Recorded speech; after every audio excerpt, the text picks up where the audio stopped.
Okay, so I think we're live. Let's see. It's 106. It's 1 o'clock. 6 2025. So we're past July 4th. Hope everybody had a good July 4th. It's Tracy. I think that's Tracy. Hi Tracy, how are you? Good to see you. Um I hope I'm not butting into JP's live. I was just over there having a great live. Farq's here. Hey Farq, good to see you. We got Big Fish in here. I already lost my number one. Ooh. It's good to see Farq in here. I haven't seen you for a while. Hope you're well. Um, got Paula in here. Big Fish so far. We got Casey's in here, and Farq. Farq is awesome. But like I said, I hope I'm not butting into JP's live. He was having a great live over there for the benefit for Heather. Heather's an amazing person. Just tough to see what she's going through, but hopefully they get some more donations over there. But anyways, I got to do the True Crime Weekly here stuff. So um, plus I want to try to maybe later on towards the end of the live get into some of the tropics. But anyways, we'll get right into it. It's good to see everybody. Hope everybody having a good week. We're going to also get into the horrible news coming out of Texas. The thoughts over there for sure, because there's a lot. Jocelyn's here too. Hey, Jocelyn, good to see you. It's Southern Gal. Southern Gal's here. We love Southern Gal. I hope you're doing well, Southern Gal. Been kind of busy lately with the whole Heather thing and everything else. But I hope you're doing well. Heather, Southern Gal has a great channel. Like I said, I haven't been able to get over there lately. I think you had a live. Was it Friday night? Was it Friday night? Last night? What's today? Saturday? Today's Saturday. Saturday, right? Sunday. So I think you had a live Friday.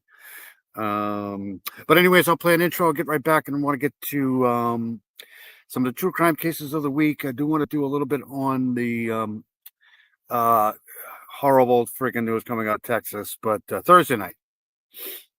Where the hell was I Thursday night? Oh, Thursday night I had off. That's right. Thursday night I had off. Was it Thursday night? Yeah, Thursday night. This is why they don't give me 2 days off during the week, because I lose track of the days. I think today's Sunday. Yesterday was Saturday. So Friday, Thursday night I think was Heather's benefit thing. I think that's where I was. I tried to chat in JP's chat and it kept saying error. Oh, really? That's weird. But good to see everybody. I'll be right back. I'll play an intro and be back. We'll get into this pretty quickly here. Hold on. Let's see here. This is why they don't give me 2 days off during the week, because I lose track of time. I don't even know what freaking day it is. But let's play this and I'll be right back. Sure, too. Good to see Lisa Joe. I think.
All right, so the good news is we're outside tonight. It's hold on, let me get rid of the back screen here. I think this is the first live um, I've done outside this year so far, because I think it was like 85, 90 today. So it's just bordering um, being able to be out here without freezing. I do have my sweater on, but it's fairly nice. Just these days here, it can never be warm enough for me. But anyways, it's good to see everybody. Like I said, Jocelyn's here, Lisa Joe's in here, Paula's in here, Big Fish was in here, Joss Southern Gal's in here. Obviously, she's awesome. I'll try to get over there on Monday. Things like I said, things have been kind of busy with the whole Heather thing. We've raised a lot of money for Heather like past couple of days, so that's good news.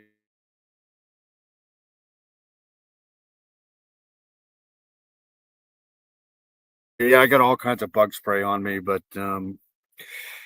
we have 2 months of summer here, and I want all freaking 2 months. It's been pretty brutal up to this point, but whatever. Enough of me, anyway. So let's get into it. I do want to hold on a second. I do want to. What do we want to do first? We want to do. Hold on a second. Let me. I mean, this whole Texas thing has got me like frazzled tonight because I wasn't expecting to. Plus we got the tropical storm Chantal. But let's do. Hold on a second here. Let's do Texas floods. I mean, let's do this one here. Hold on a second. Here we'll do 17 hours ago. Let's do this one first. And then we'll do the press conference, I think. Hold on a second here. All right, well, let me share this here. I mean, this is just awful, just terrible shit. I know. Second here. I don't usually like to do all of this gut-wrenching thing stuff here, but I know they're still out there because I had Flight Radar up 24 before I went on to JP's channel to do the Heather thing, and I'll go back into that. But here's this was done 17 hours ago. Desperate search for missing girls. I mean, if I was younger, man, to no excuse, I'd love to just get down there and try to help out. I think this number has gone up. But anyways, let's play this here. I saw this kind of coming to anytime you get this amount of rain in this short period of time in Texas, there's a whole bunch of elements that are going into this because they kind of had kind of like a tropical storm just to the south of them. So then you got high pressure above us here. So that kind of caused a lot of this flooding. But here we go. Heavy rains have caused devastating floods, flash floods in Texas Hill County. At least 24 people and many others missing. At a news conference late Friday, Kerr County Sheriff said 24 people were unalive, but I think that's gone up now, so we'll watch this. A desperate search for survivors in Kerr County, Texas, where the National Guard is using helicopters to rescue survivors following devastating flash flooding. At least 24 have been killed. Among those unaccounted for, more than 20 children who were attending a Christian summer camp. This just sucks. We will not stop. We will rescue those in peril, and we will find those who are missing. But I'd also ask, please pray for our community. Texas Governor Greg Abbott. Whatever these communities need, the state of Texas is going to step up and provide it. President Donald Trump said he's working with the governor on any federal assistance that may be required. It's shocking. They don't know the answer yet as to how many people, but it looks like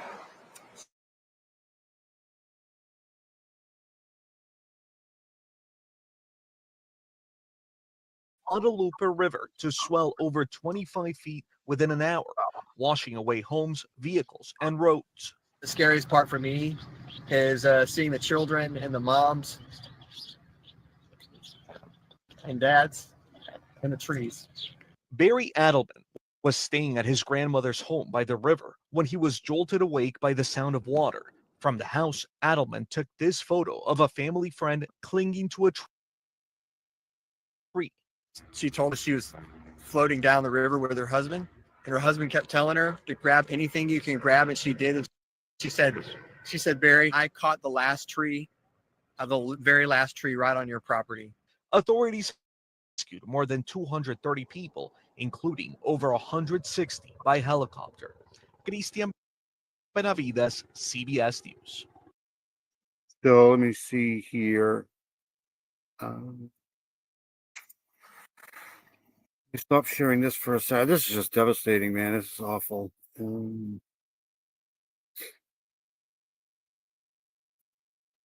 42 deceased. So I got the flight radar up still. I know it's in this area here, kind of between Houston and Santa, kind of like in here. Austin's up in here somewhere, but this is basically they had this is one of the was this one of the helicopters that was out there earlier because the sun down. So whoops. Yep, this is one of them. Probably gassing up. They're probably going to come back out here. Yeah, right around in here, right.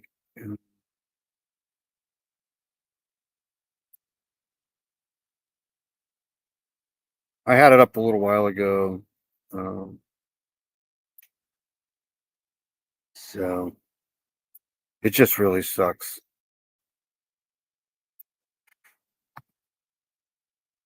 I forget the actual name of the town, but I know it's in here somewhere. So he's probably gassing up in San Antonio here and probably going to get back out here, or he might be done for the day because it's dark out now. So,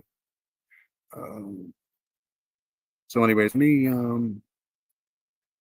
stop sharing that. I do want to play one more of these here. For a second.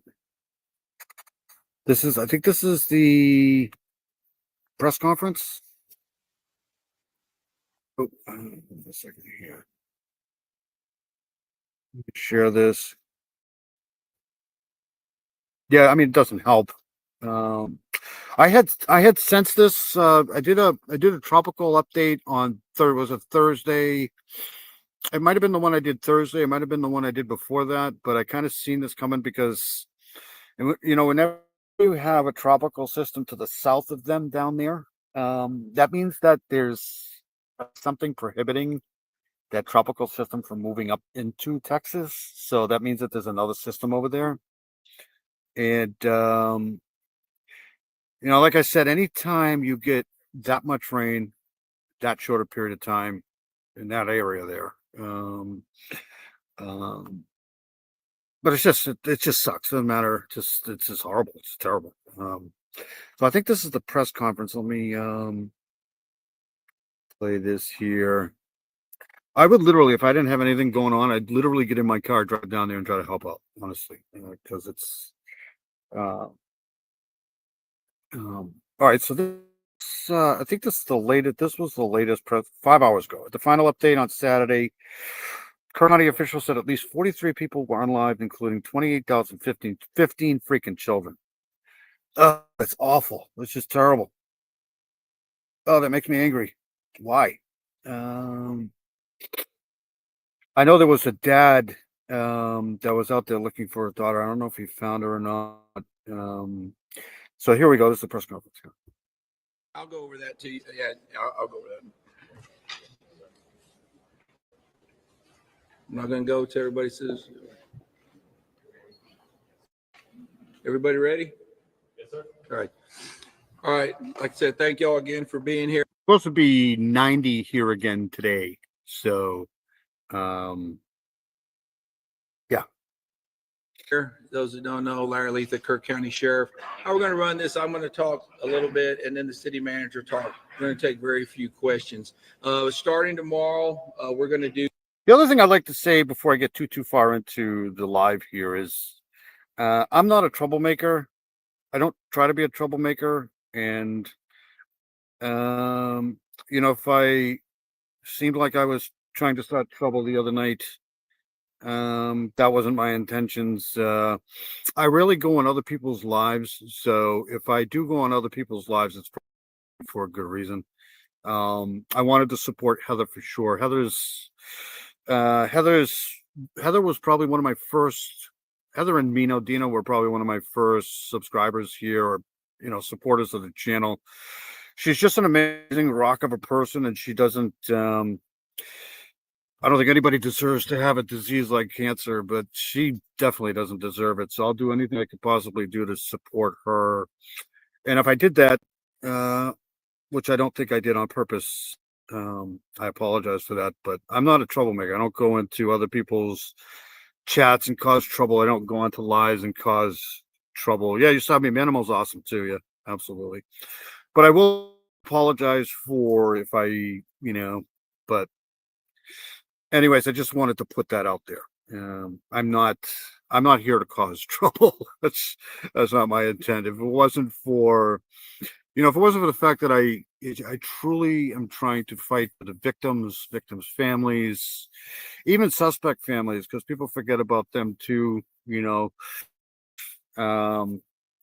take the Brian Kohlberger case and some of these other cases. It's not the suspects' families that they're going through a lot too, but mainly the victims' families. That's the only reason why I'm here, because this is a terrible business. I talk about death all the freaking time, and it's just it's something that I aspired to do when I was younger. Talk about dead people all the time, but to get the word out there, to get the attention that some of these cases that nobody talks about, some justice. That's all I'm here for. I'm not here to cause trouble. I wouldn't be doing this if that was the case. I'm too old to cause trouble now. Do 10 a.m. and 3 p.m. tomorrow for y'all. We're doing the best we can to get you as much information as fast as we can. As I tell you today, and I expect tomorrow and the next couple of days, information changing rapidly and quickly. Got a few here. We continue to have hundreds of first responders on the. Like I said, I get the greatest chat in the world. I get the greatest people here. You guys are always welcome here. I'll continue to do what I do, because I don't care if I had anybody in here, to be honest with you. I'd be doing it anyways. But you guys are all amazing, so I appreciate all the support. Okay, that's enough for me. Sorry. The ground while in this search and rescue process. We have a lot of people here. We got a lot of help. We're very fortunate. Here's some new updated numbers for y'all. As of 5:30, we have recovered 43 deceased individuals in Kerr County. Among these who are deceased, we have 28 adults and 15 children. 12 adults pending identification and 5 children are pending identification at this time. Our missing persons call center is open to those reporting missing loved ones. The phone number is 830-258-1111. Repeating, 830-258-1111. We also are accepting these reports via email at floodrecovery@co.kerr.tx.us. It's just awful. It's just terrible. You wake up one day and your whole life literally is gone. Just in a split second. I don't get it. I don't understand it. But anyways, let's get back to this here. Which, I did donate though earlier before I came on, went on to JP's live. I forget. I'll try to see if I can find a link for that. It might be in here actually. But I did donate. So I don't know what it's going to do, but hopefully it helps. Repeating, flood recovery at co.kerr.tx.us. Please. Jocelyn, you're amazing. Jocelyn's awesome. Jocelyn is, I try not to start trouble anyways. I got enough trouble here, let alone start trouble other places. Please provide the last known location, identifying information if possible. We appreciate the assistance we're receiving from all levels of government, from local agencies to state and federal agencies responding. I tell you, the governor has assured us, along with the federal government, that we will have all the resources we need. And we do have that. We've got all the resources we need. We're in really good shape to keep going for several more days. I want to tell y'all something. I appreciate y'all's cooperation. We will try to get you as much updated information as we can starting tomorrow at 10 and 3 o'clock. Once again, as your Kerr County Sheriff, I assure you we're going to do everything along with our partners, and we'll be on this till we find the last body. At this time, Also, if you ever need a question answered, just ask a Quad, because I'm pretty sure that's Tracy.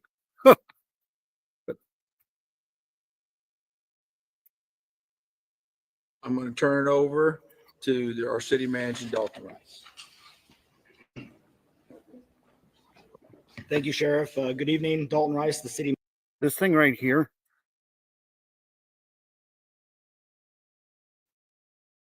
Live. Right here. Coffee. If you see me, you're probably going to see me with a coffee. Manager for City of Kerrville. Mayor Herring wanted me to just give a message. He's out with the teams. He's kind of checking on everybody, just like everybody else. We all need to take downtime, to include y'all. So make sure y'all are taking care of yourselves as well. We're in a marathon, and we got to make sure we always think about that and look after each other. So a couple updates. Since 6 a.m. this morning, we've had a combined primary clear, so aerial instance on either side of the Guadalupe River from 1 mile north of Camp Mystic up through Hunt and Ingram. So we talked about that briefly this morning. Excuse me. We talked about that briefly this morning. So 100 meters on each side. They are. The thing is that these first responders, people don't give first responders and some of these people who, do this stuff for a living enough credit. It's one thing to find, it's just, I can't imagine the pain and anxiety and just depression that puts into people's brains, even though if they've seen it before, thousands of times. I'm pretty sure it's not something people want to see every day, especially when it comes to kids. So just want to give a quick shout out to the people who, kind of have to deal with that shit. It's got to be, I wouldn't be able to do it, man. I just wouldn't do it. I wouldn't be able to do, especially with kids, anybody really. Continuing operations on that. We are also working on operations within the city of Kerrville as well. Again, along the riverbanks, as since those have recited some. We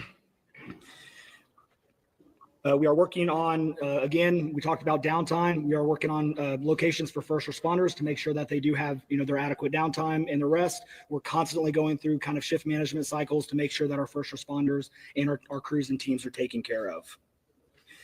Public works, so water is looking good. We've identified some leaks. We've been able to shut those leaks down or isolate those leaks. We will be likely operating off of well water probably for the next foreseeable about 4 weeks is what we're projecting. So we're not going to be pulling surface water for about 4 weeks. With these type of events, there's a lot of debris, there's a lot of chemicals, a lot of gasoline, a lot of other contaminants that are in there. We are working with TCEQ and other partners in there to make sure that we get these issues addressed as quickly as possible. We get a lot of information for people who are wanting help. Excuse me. A lot of people who are wanting information to. It's Doodlebug. Hey, Doodlebug, good to see you. I just saw you in the other chat. Doodlebug's amazing too. She's got a great freaking channel. She does awesome work along with something else in here too somewhere. Hopefully I didn't put her to sleep already. And Arctic Fox too. Arctic Fox is amazing. All the creators in here are great. So just going over this, I didn't want to do this, but I figured I kind of had to. This is terrible shit. This is just awful stuff. to help. Best thing you can do, especially right in your small local area, don't go out into major areas. Public Works mentioned just, hey, pick up a little bit of debris in trash cans or your trash bag. Keep it local, but stay out of the major areas. Everything is still, very, very dangerous, very hazardous conditions. Let me pull up our KPUB utility report. Of course, it went away.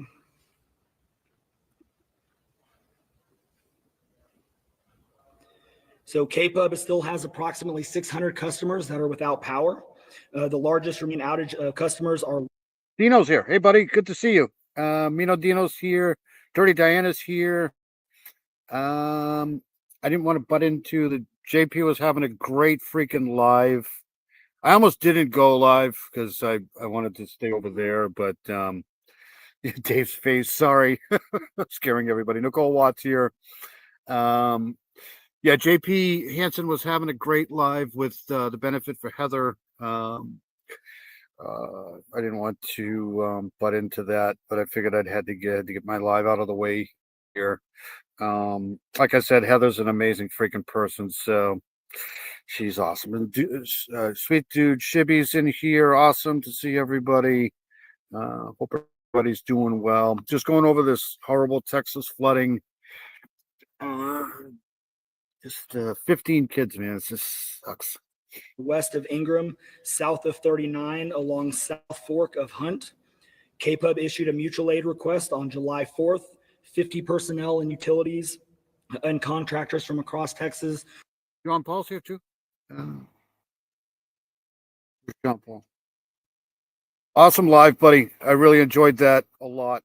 How come John Paul doesn't have a wrench? Don't I what is going on here? Good to see everybody though. Great live for Heather. I mean, Heather's here too. Hi, Heather. Good to see you. She's the lady of the week, right? Like she's just an amazing person. I hope that amount's going up. I know I'm going to put in more next week. I put in more, I think today, but hopefully we can get that number up there for. I also sent some donations to these Texas flood victims here too tonight. So don't tell my wife that though. Good to see everybody in here. I didn't want to butt into JP's awesome live tonight. That was going great. The music, awesome music. I mean, I could listen to that stuff all day, literally. All my rowdy friends are here. Yeah, friends in low places. Are coming in to support operations and restoration. Hunt or South Fork sustained extensive storm-related damage, including approximately 40 down power. I want to get rid of my face while I'm smoking. Sorry. Didn't know it was up there. Deb's in here too. Good to see Deb. Time to toke. Absolutely. If only I could.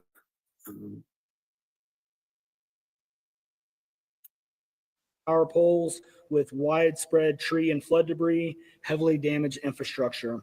Restoration of these remaining areas will be lengthy and complex, and customers should prepare for multi-day outages. How do you do that? Customers outside of these remaining areas still experience an outage. I love how they say that. You should prepare for long power outages. I mean, how the fuck do you prepare for long? I mean, I know we lose power here all the time. You just never can prepare for that. But I guess, if I was like, we lose power all the time. So I got a generator here, but I also have one of those newer battery powered things where you can at least charge phones. I forget what it's called. It's an inverter. I think it's not like a gas. It's more like you plug it in and it saves energy till when you need it. And then if obviously you'll have 24 hours worth of power there. So you can charge cell phones, you can charge small little things like that. You'd be surprised. That helps, quite a bit. Generators, sure. Generators are fine. Gas generators are pretty tricky though. You have to have a lot of space and you got to have gas. So, I mean, a lot of times in hurricanes, there's no gas. So, but anyways, water obviously, but like I said, you can never prepare enough for flooding, right? should report it to KPUB by calling KPUB's outage line at 855-959-2496. But power has been restored to most of the other. Carol's here too. Good to see Carol. Good to see Dirty Diana. Who I'm going to apologize to here now that I'm live and she's here. I just apologize for the live the other night. I just kind of went through it earlier, but I do. There's that. Their customers. Like I said, about 600 are still remaining. A lot of the county is also on Aqua Texas or private wells. We try to get information on that, but we don't have a lot of information as far as private wells are concerned or the status of Aqua Texas. But okay, so basically he's saying they're fucked. They're pretty much they're down for a good week or two. It's going to take them. Is Barb's here? If Barb's here, hi Barb. Good to see Barb. They're going to be down for a while, but I do want to show this here, and then I'll get back to a little bit of that, and then we'll get into. So this is the problem here. There's all of this rain here, which is associated with this front that's dropping here, but the problem is this high pressure here, and then this high pressure right here. It's prohibiting anything from moving. So there's this area right here that's just. Did I just do this? Yeah. It's right in here, and it's pretty much locked. It's got nowhere to go. So hopefully once this front drops, hopefully it drops enough. That's going to kind of bring this out of here. But at the same time, you're going to have to worry about tropical season too, because the I don't know. It's just going to suck for the summer for sure. But once we get rid of that stuff, we should be okay. So hold on a second. Yeah, excellent live. John Paul had an awesome live. There's Barbara right there. Hi, Barbara. Good to see you. All right. So I do want to play this here. This is. We'll do this one here. This was 2 hours ago. Let me share this. Hold on a second. Just terrible. All right, so this was done 2 hours ago. This is coming out of San Antonio here. Initial flash flood warning had been issued for Kerr County as early as 1 a.m. on Friday, with a more dire flash flood emergency being issued around 4 a.m.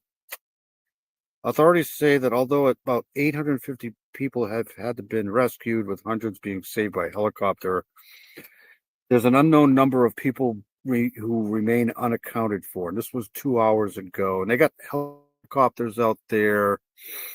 I think they're done for the night, though. But they'll be out there as soon as I know they're a couple hours behind us, I think. So.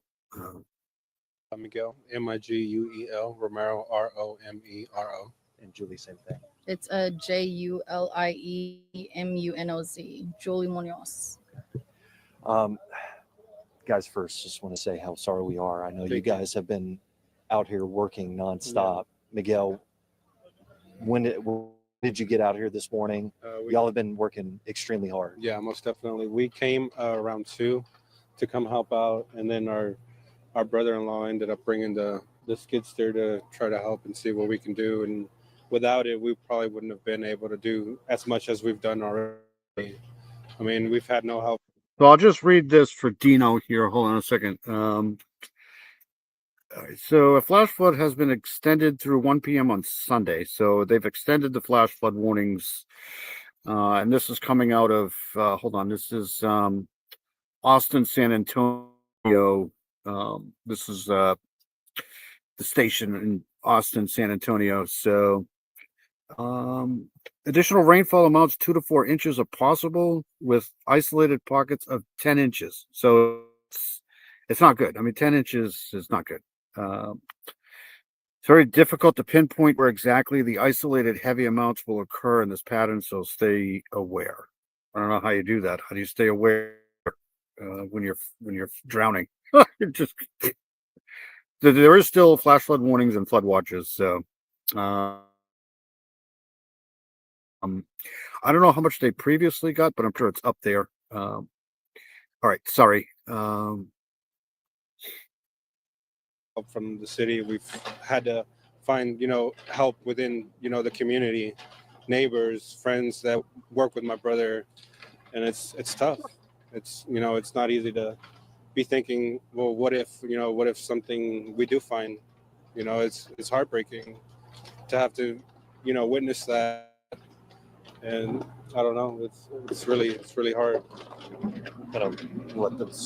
Once water starts moving, it's really hard to stop it. I mean, I'm pretty sure everybody in here that's old enough to remember Katrina and some of the other disasters. We had a couple last year with Hurricane Helene in North Carolina, right? I mean, it's not good. In by here.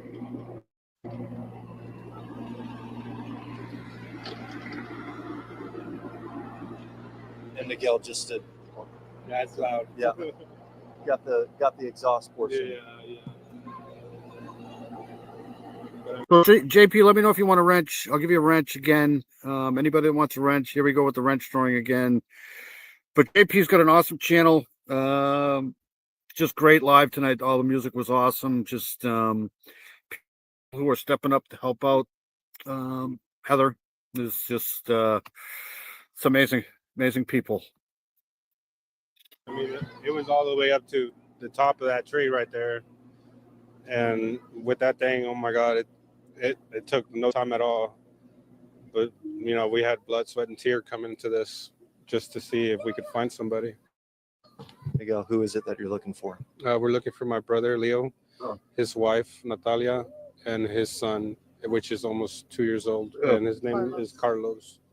So it's hard to figure that there's a baby out there right now, and it's already been more than 48 hours. What if he could be hanging on a tree or in Dino's wrench. There's no telling. Miguel, I know you've been finding this is where Leo's house ended up. It was just right down there is where it was, and somehow it just pretty much hugged the tree, and we were hoping that they were in there, but sadly we haven't found anybody. But there's no telling until we clean everything up. There's a chance that they could be in the mud. There's a chance they could be under some limbs, under a car down there. There's no telling. It sounds like y'all aren't going to stop. No, not even if we don't have any help, we'll find a way. Yeah, we'll do it ourselves if it comes down to it. So we'll be out here day and night. Eventually when it gets too dark, we'll go home, but we'll be out here in the morning right away and start. I don't think it's extremely freaking hot down there right now, though. So that's one good thing. Like, I mean, it can get freaking hot in Texas, but right now I think it's probably hot, but it's not as hot as it could be. So that's, I mean, you have people walking around here, but they haven't mentioned anything about the sweltering heat. So that's good news. I think a little bit. Start at it again. Absolutely, I think anybody would. And a flat tire. Miguel, how grateful are you? I know you said the owner helped you guys out. Yeah. You have your brother-in-law come in and bring in this. Are you in Texas? I didn't know you were in Texas, Lisa. Watching the CNN earlier, and they were interviewing a guy that said he saw a boy in a tree. That's not good. It's shocking because not a lot of people out there are that caring to lend a hand.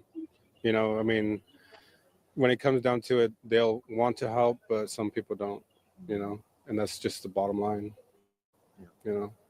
Miguel, going through this, I mean, y'all went through his house today. Yeah. Just what comes up when you are going through these things? A lot of emotions, especially when we found, stuff of the baby, the bottles. Oh my God. Chairs, his bed, just everything. And we even found my brother's bed, and my other brother Gustavo, he was like, well, that's his bed. And I was getting ready for the worst to see if something was tangled up in there. When I pulled out the baby's crib, it felt like something heavy was in there, but luckily it was just water. But right there and then, you don't know.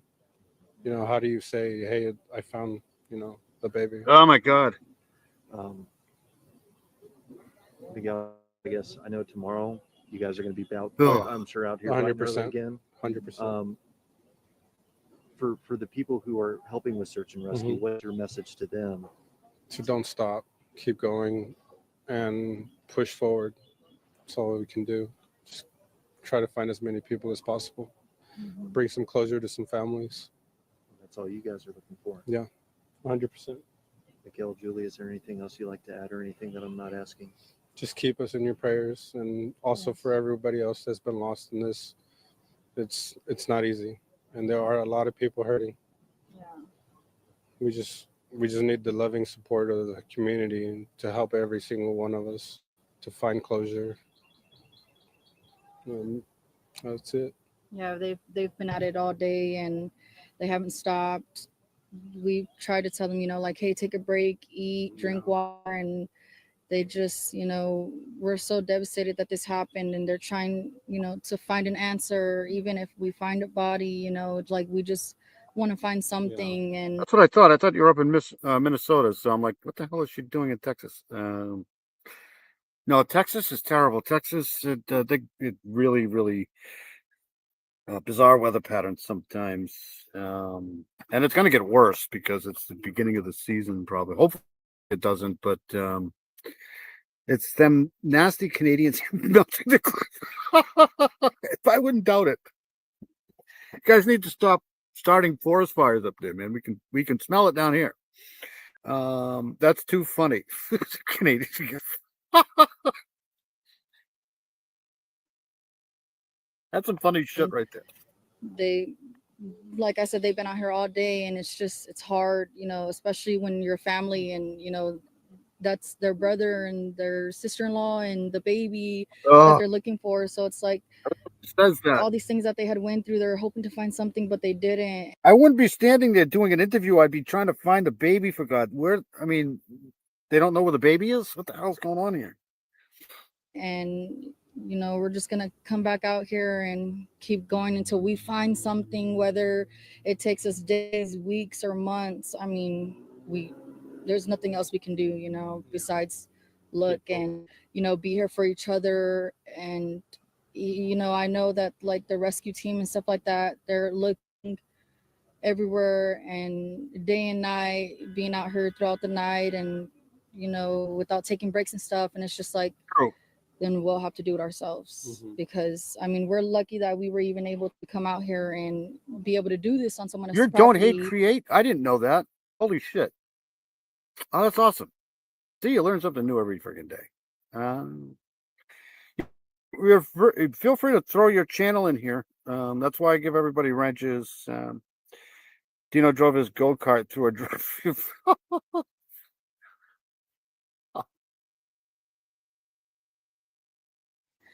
And the cops and everything else, they let us bring that out here to be able to, do this. And it's just hard right now. So we're just trying to find hope in this situation. It's not easy making a mess on someone's yard, but yeah, we wanted to find something, hoping, praying. But no such luck. So hoping the best that we do. Funny dog videos work.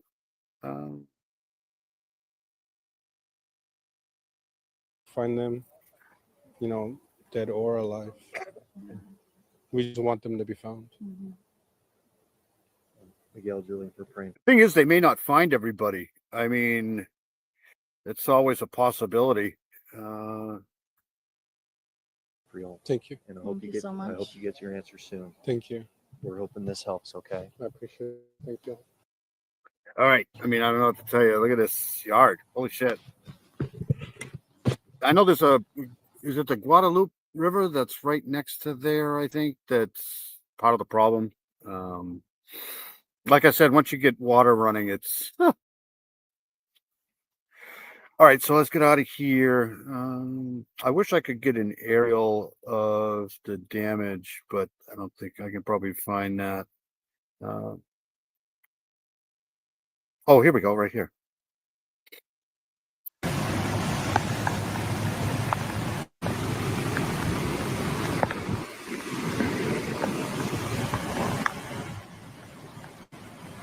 Look at that. Holy shit.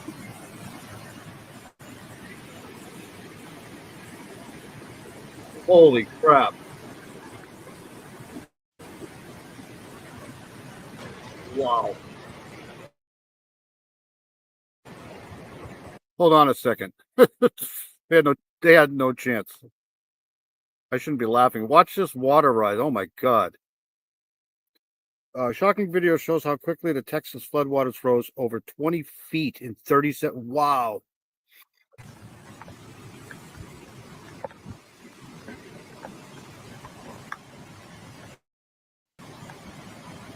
This is amazing.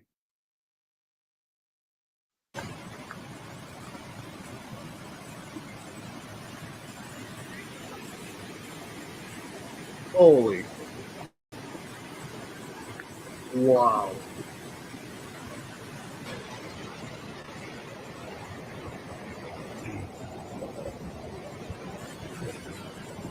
Lady Money is here? Where's Lady Money? Hi, Lady Money. Good to see you. If you're here, I can't see you. There you are. Absolutely. I mean, look at this. This is a lot of water, man. It's dragging everything down with it too. Look at this. It's not funny. I shouldn't be laughing. Stop laughing. But I've never seen water rise this high. Wow.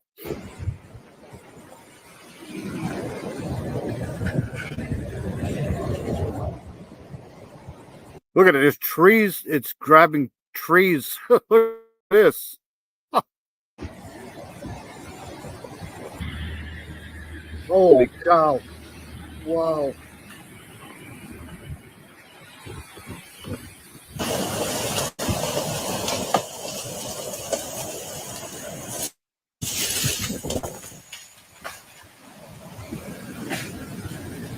Oh my God, this is terrible.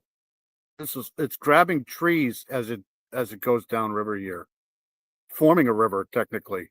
This is awful. Holy cow.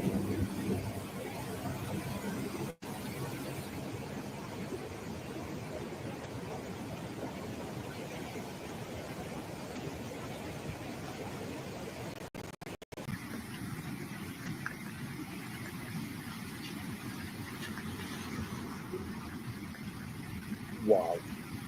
Holy crap. Are you seeing this? Like, if you go back to the beginning, like that right here, okay? And then they show from the bridge, this bridge right here, right there, right? And in 37 minutes, this is where the water height is. This is insane.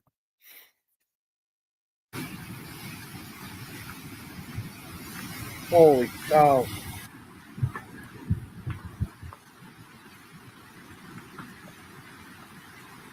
Oh, it's awful. Wow. Ah.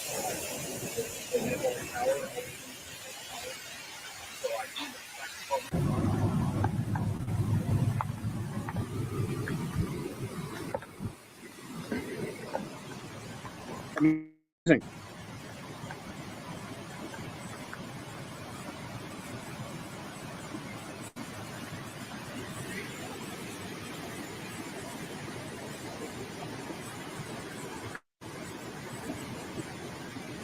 I can't believe it.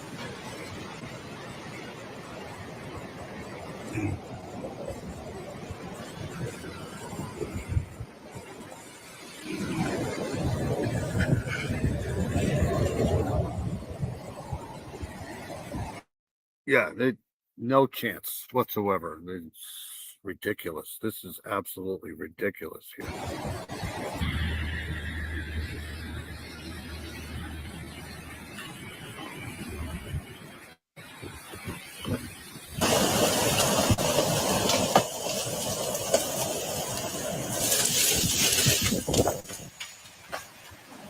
Yeah, this is in Camp. I forget the name. Camp something. I had it pulled up earlier. I'll find it later for you guys. But this is yeah, it's outside of Kirk.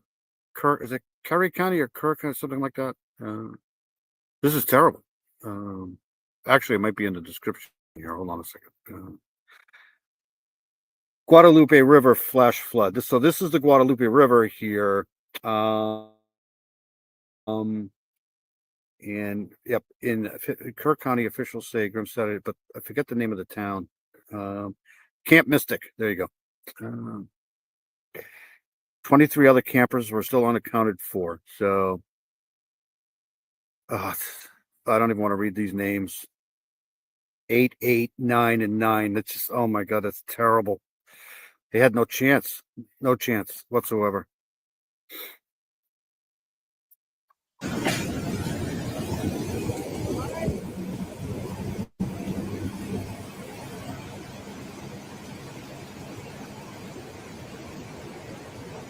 I wonder if this river has actually ever risen to be this high before. I'd have to doubt it. This is catastrophic right here. This is amazing. I mean, this has been 37. This is a 37-minute thing here. So.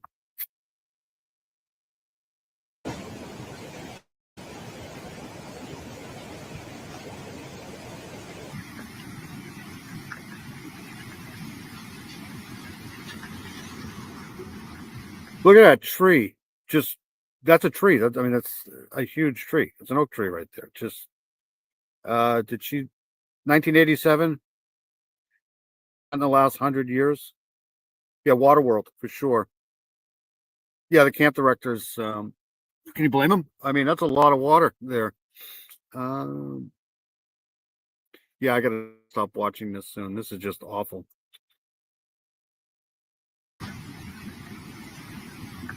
Wow.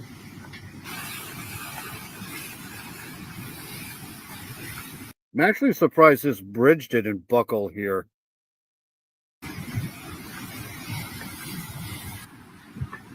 Look at this. All right, I got to get out of here. This is holy cow.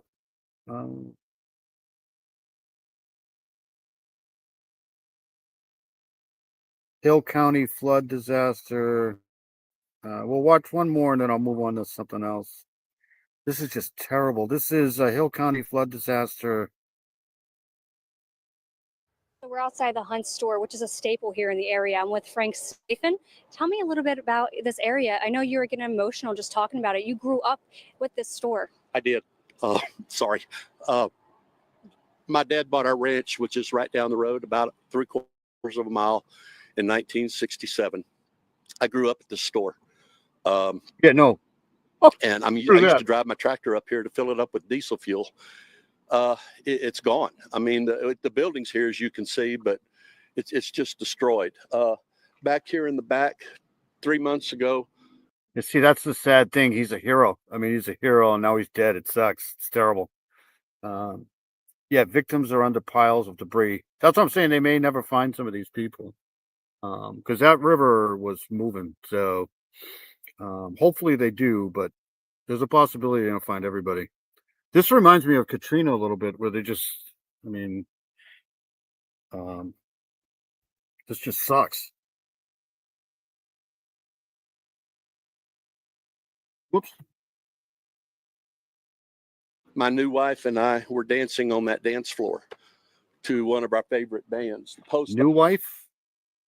What happened to the old wife? office is gone. My family. Can I get a new wife? There's such thing as a new one? Where do you get a new wife? Walmart? Goes back here to 1890. It had been here over 130 years. The family name was Edwards, and my dad was here for the flood in 1932, and the water got higher than it did here, but or this flood, but it was down river. And so this very well may be the worst flood Hunt has ever. I don't think I've ever seen water rise that high, that fast before in my life. That's just insane. because it started back up the South Fork. This place would be devastated. There'd be nothing left here if water rose that high that fast here. I don't think it even could. Devastation is unbelievable. How these kids survived in any of these camps along the river is nothing short of a miracle. But I grew up with this store. I've this poor guy. Like I said, I've danced here. I've been here, sat by the fireplace in a rocking chair and drank a beer. The devastation, there's just no words, Taylor, that I can say that describe what I'm seeing. My ranch, it was completely underwater. The water got that high.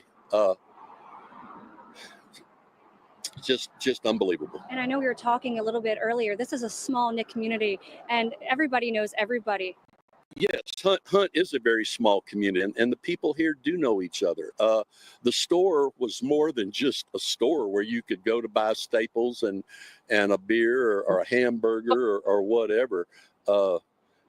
It was really a social meeting. It was a lot of fun to come here and eat. Charlie Manson's here. Yeah, generic wife. Can I get one? Can of worms again. And visit with people. Yeah, there's you talking about how you just married your wife a month ago, and you're dancing in here, and now just emotional, just seeing what it looks like right now. I mean, there's some deep rooted memories in this building here for you guys here. My wife would trade me in a minute, like newer model of me for sure. I mean, not even a newer model of me, just a newer model. So I'm not the only one. Yeah, there are. We've only been married 6 weeks, so it's new for her, but for me, it's a lifetime. What? My summers were spent here, living here, and I really, really enjoyed it. Just, I do want to give a shout out. I almost forgot. I know this probably might not be popular, but I don't mind. Coach Kev to me is a really good guy. Shout out to him for getting married. I mean, what an idiot. But, congrats to him. Awesome for him. So there's that. It's unbelievable, Taylor. That's all I can say. It's just unbelievable. It's just unbelievable. Yeah, just no words at this time. I mean, your post office, so where do you guys go right at this time? How do you rebuild from this? It's going to take a long time. I mean, this community is resilient. They will rebuild. It's not going to be easy, and it's not going to be short. But, this will rebuild, and all of this trash will be gone, and the camps will hopefully rebuild and be a place. I remember Coach Chevy first started his channel. I think there was 2 or 3 subs. I definitely was one of them. And he's like, how do I get more subs and all that? I'm saying, don't worry, buddy. You'll get more subs. And congrats to him, man. He's a great guy. Great guy. Don't always agree with him, especially on football. But good guy. Can't happen to a better guy. He's good for him. Children can grow up. Now, Frank, where were you when you first knew that those floodwaters are coming through? I was living in my house in Kerrville. We live in the Highlands, so we're way high. But the storms, it started raining. Sure. We were at Howdy's dancing Thursday night, which is where they were doing live rescues, people out of trees. We left there at 10:15. It started raining at 10:45 because we were coming out of HEB. And about 1:30, the storms woke me up, and I was up the rest of the night. It was raining at my house, probably 2.5 inches an hour. And it just kept coming. I knew it was going to be bad. About 4 o'clock, they started warning people of rises. At first one I saw was like 21 feet, and then it was 24.5 feet, and then it was like 27 feet. And I think we topped out here at 34.1 or something like that. But it didn't quit raining in Kerrville at our house till 5 o'clock yesterday afternoon. Yeah, you said you knew it was going to be bad, but you just didn't know the extent of what. I've been to Texas once, San Antonio.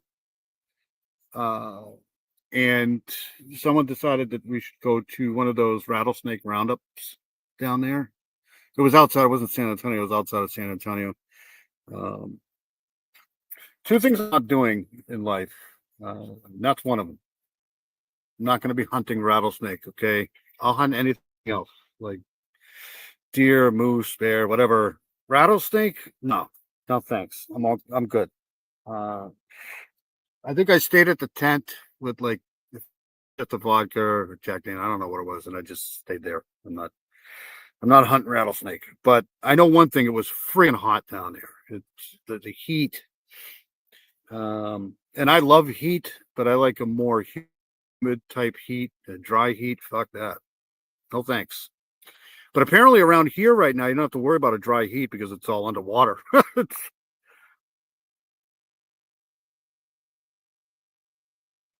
It actually I became. I knew it was going to be bad.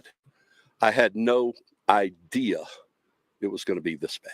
Now, were you seeing the alerts on your phone about the flash flood warning and stuff like that? Oh yeah, my phone was going off several times. Flash flood emergency, and I woke Marcella up at early that morning, and I said, "Honey, we need." And I tried to get to my ranch, couldn't. Water was completely over the highway. Tried yet last night, couldn't. So this morning, we got up at 7 and first daylight came out. Now, Frank, I want to take our viewers over to the area where we can actually see inside the hunt store. I mean, I want you to paint a picture of kind of what it did look like before all the debris kind of swept this area, because it looks completely different. A souvenir for you to take home. Surely. Oh. Roy Bowen, who's local here, raw honey. He's got raw honey that Yeah. survived this area. Yeah. So that is so awesome. Well, thank you so much. Wow. So sweet anyway. Thank you so Oh much. my God. We're going to go over to where Frank is. Well, and you can't see Creepy as fuck. now really, but right back in here, right over here was the cashier stand, and then this all in here was where they had the staples. You could buy chips. Carl Duck is in here. Good to see you. Awesome to see you. It's good to see all these people here in the chat. I cleaned weeds from a flower bed this evening. I was so afraid I'd see a snake. Yeah. Snakes are fine. Just rattlesnakes and anything poisonous like that. No freaking thanks. Not hunting those things. Not at night. Look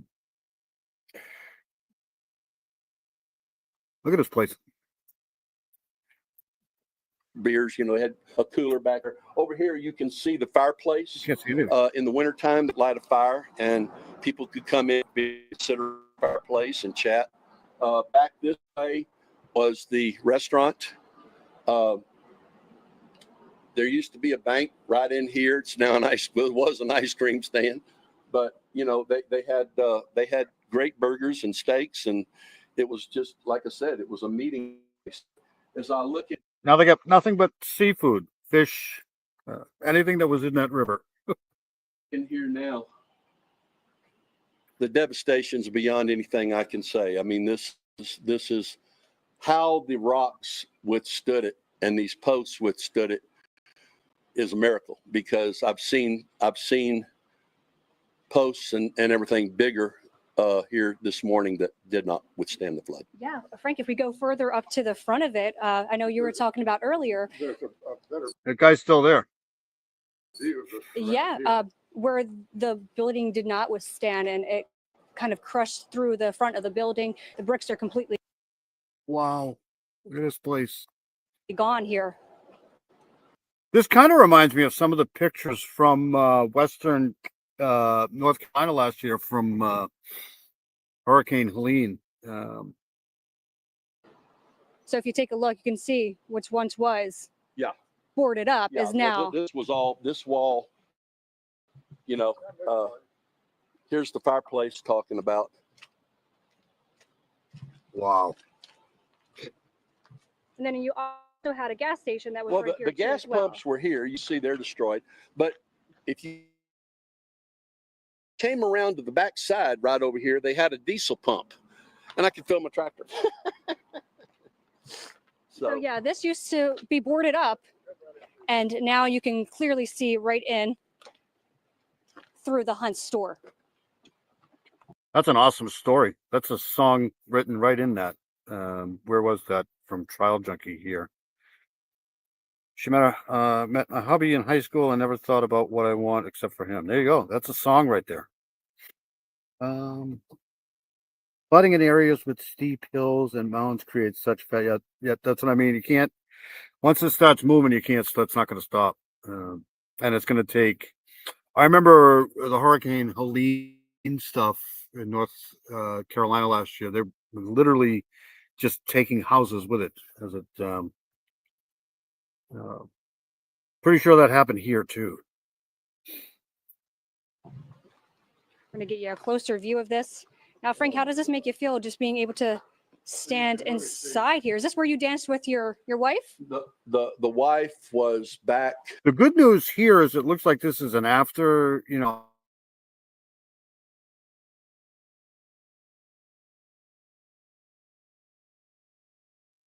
13 hours ago. So on the outside porch. It was, like I said, it doesn't look, horribly hot here right now. So, I mean, these people wouldn't be out walking around in this stuff if it was, because it can get really hot down there too, and we don't have power. That could really exacerbate the problem, but it doesn't look, I could get probably some temperatures for you, but it doesn't look like it's extremely hot here. was where we danced. So That's right. this was all,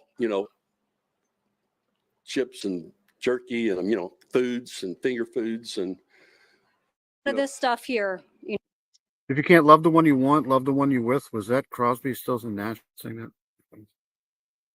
No, This was actually inside the store. You could buy a bottle. There was a wine like right about here, wasn't it? There was a wine rack. Wine rack was right here. You could buy some excellent wines and Not anymore. Again, in the wintertime, fireplace, was kind of a gathering Quick, get the fire extinguisher. Shut up. point. And like we were talking about earlier, Taylor, this is a very, very small, tight-knit community. And Just emotional. You just get emotional just looking at this and seeing what it once was and now what it looks like today. you do. I thank God that people survived it, that we're here to talk about this. What those kids went through and adults along the South Fork of the Guadalupe River, I'll be honest with you, I can't imagine. You just see how aggressive this floodwater swept through this area. I mean, you were talking earlier about your cattle and how you've lost the barrels, was it? Well, no, the cattle were, we lease our All property. right, so we've done enough of this, right? Let's it just sucks. It's awful. Nothing but good thoughts go out to all the people down there, man. 15 children among the 43 unalive. It's just awful. I can't believe that. It's just, I mean, it's terrible. All right, so let me stop sharing this here. I do want to play, hold on this. We'll get back into true crime now. I wanted to play this here first because this happened up here. I'll keep an eye on that. Obviously, it's a terrible situation. Just sucks. It's all just sucks. Like I said, if I had the time and if I was a little younger, I'd definitely go down there and help because, but I did send a donation in earlier today, so hopefully that helps a little bit. I don't know. All right, so this happened up here. They're opening up this old cold case here, and I do remember this case with David Oldman here. A decade after David Oldman was unalived and killed, His family is still searching for justice, so they're going to be reanalyzing some of this evidence here. We'll see what happens. They say that all the time and nothing ever happens, but I'm pretty sure this is Lake Winnipeg.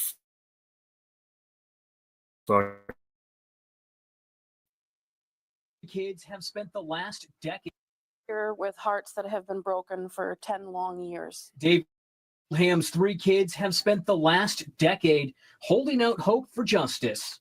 Whoever did this shouldn't be walking around free right now. The 55-year-old was shot and killed outside his Columbia home on July 1st, 2015. The case is still unsolved. Why? What happened? What got us here? It's just unimaginable. Dave's 3 kids, Ashley, Brandon, and Paige, are hoping on the anniversary of his death, someone will have the courage to come forward with information. We need someone to do the right thing. The Attorney General's Office Cold Case Unit is taking a fresh look at the evidence using updated forensic technology that wasn't available in 2018.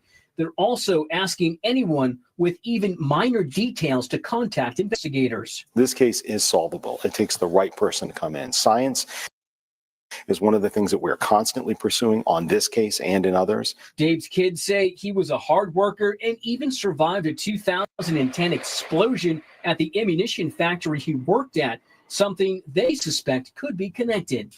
There's a lot of possibilities with that. And until an arrest is made, the family remains hopeful. We need justice. They had a huge, I don't want to say huge protest up in the state capitol a couple of years. I think it was 2 years ago now. It seems like that kind of lit a fuel under some of the investigators here. So, I mean, we've been seeing a lot of this stuff lately here where they're starting to re-examine some of these old cold cases. New Hampshire's really bad at cold case stuff. There's cases here that go back decades, and it seems like nothing gets done. Nothing ever gets done. But hopefully, we can get some answers to some of these. I do remember this case here quite a bit, actually. For our dad.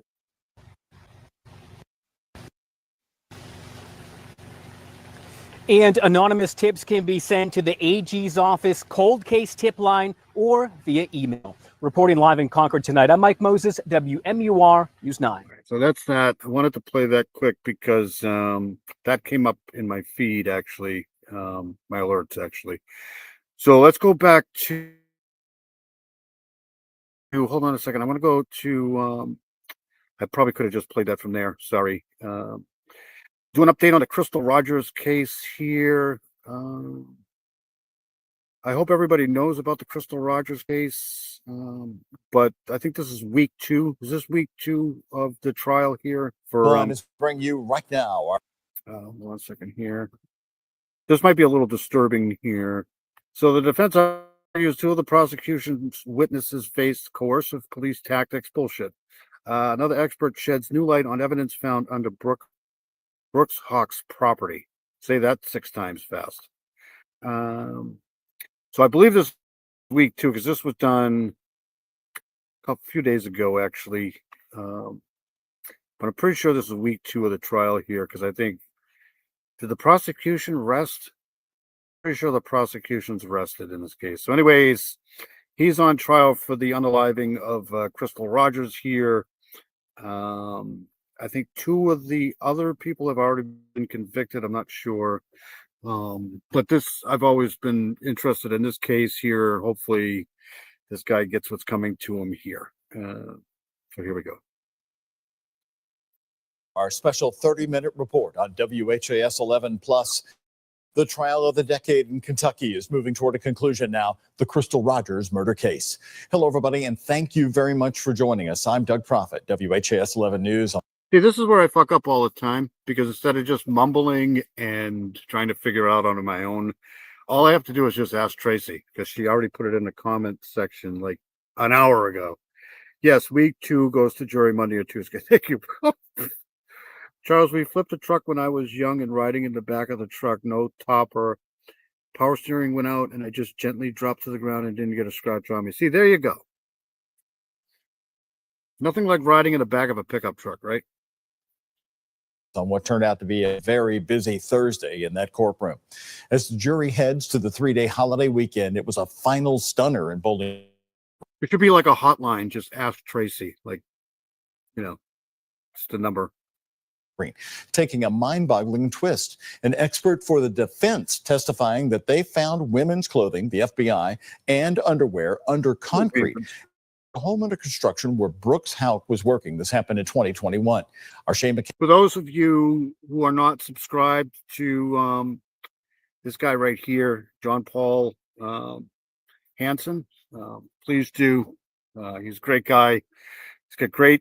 The live tonight was probably one of the best lives I've been on in a long time. Great channel, great music too. Awesome. Callister joins us from Bowling Green with the details. Well, Doug, one of the first witnesses on the stand today was Denver Butler. He's a former detective with LMPD. They've never found her, right? I'm going to pull up the, hold on. He's now known as a police investigations expert, and he says that he reviewed the case file for Brooks Houck and looked over a lot of the evidence that was found over many of the searches over the last decade. He talked about Crystal's car being processed and told the jury that there was no DNA from Joey Lawson or Steve Lawson found in that car. He also talked about 2 hairs that were found in that car that were not tested. Brian Butler, Brooks Houck's attorney, asked, should they have been tested? And Denver Butler said, yes, they should have been. They also talked about searches at Brooks. So a quick rundown on this. I'll just read this. No, Crystal Rogers has not been found. She disappeared. 2015. Wow. And her body has never been recovered. While her car was found with her belongings, no trace of her has ever been found, and she is presumed DEAD. So there you go. Houck's home and said, was there any evidence collected there? He said, not that I'm aware of. No. They talked about searches at Brooks Houck's truck and said no evidence was found in the truck. They talked about searches at Nick Houck's police cruiser. Denver Butler in this case said no evidence collected that showed anything about a crime. That led us to believe that they could have found. Yeah, I do want to try to get back into that tonight too. Maybe I'll play the latest on that because that's an interesting case there as well with the sheriff there. Thank you for reminding me, Trail Junkie. John Paul and Lady Money, let me know if you guys want to rush. That way you guys can put your channels in here if you have channels.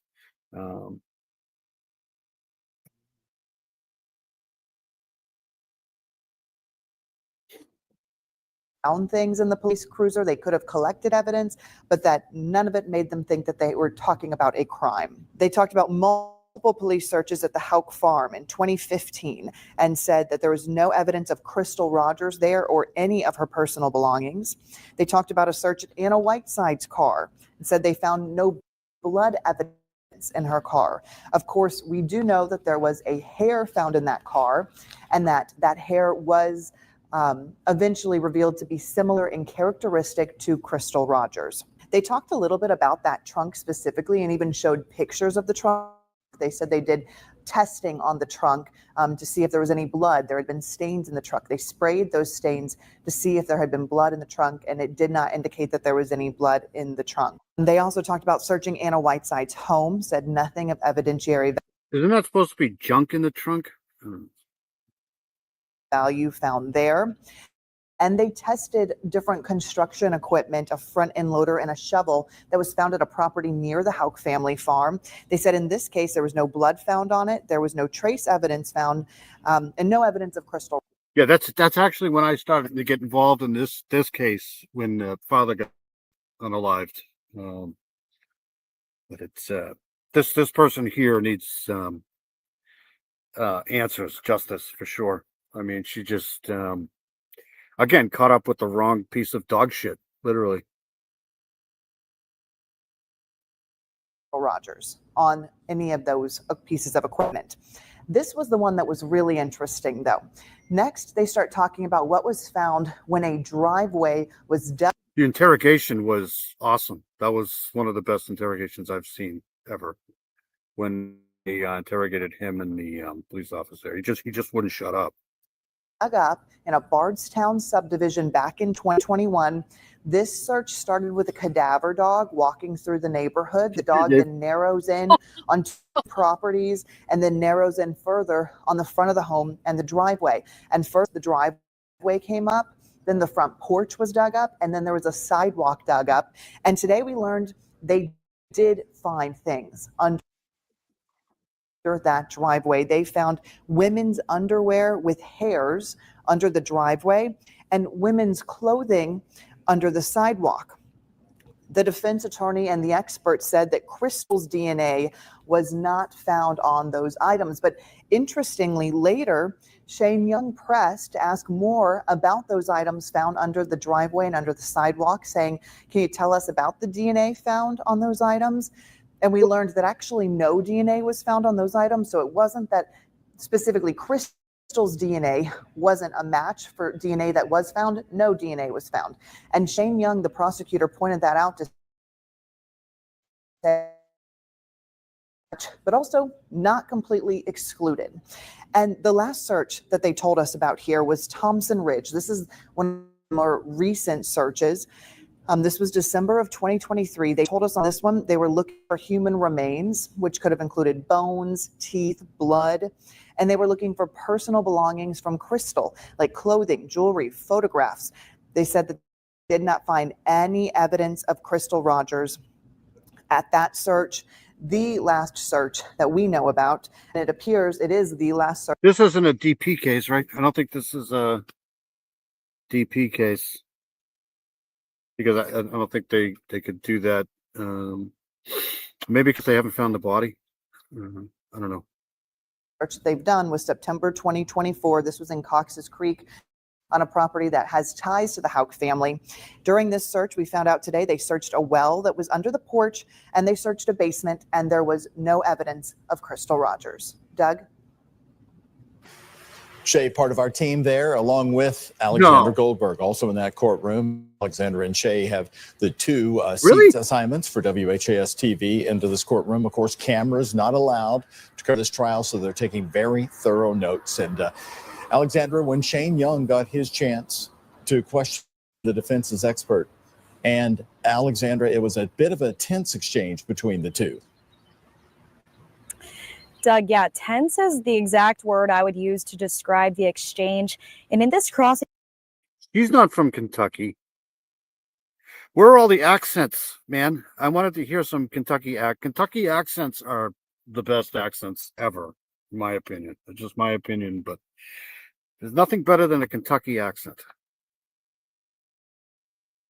examination, Special Prosecutor Shane Young is trying to prove that you can kill someone without leaving trace evidence behind. He brings up different causes of death: strangulation, smothering, poisoning, and says, well, that doesn't leave bodily fluid or blood behind. He even asks the witness here, Denver Butler, is it possible to kill someone without leaving bodily fluid? And the witness says yes, but the witness says the theory is that she was murdered at the Houck family farm. Quote, my experience with homicide cases is that homicides leave trace evidence.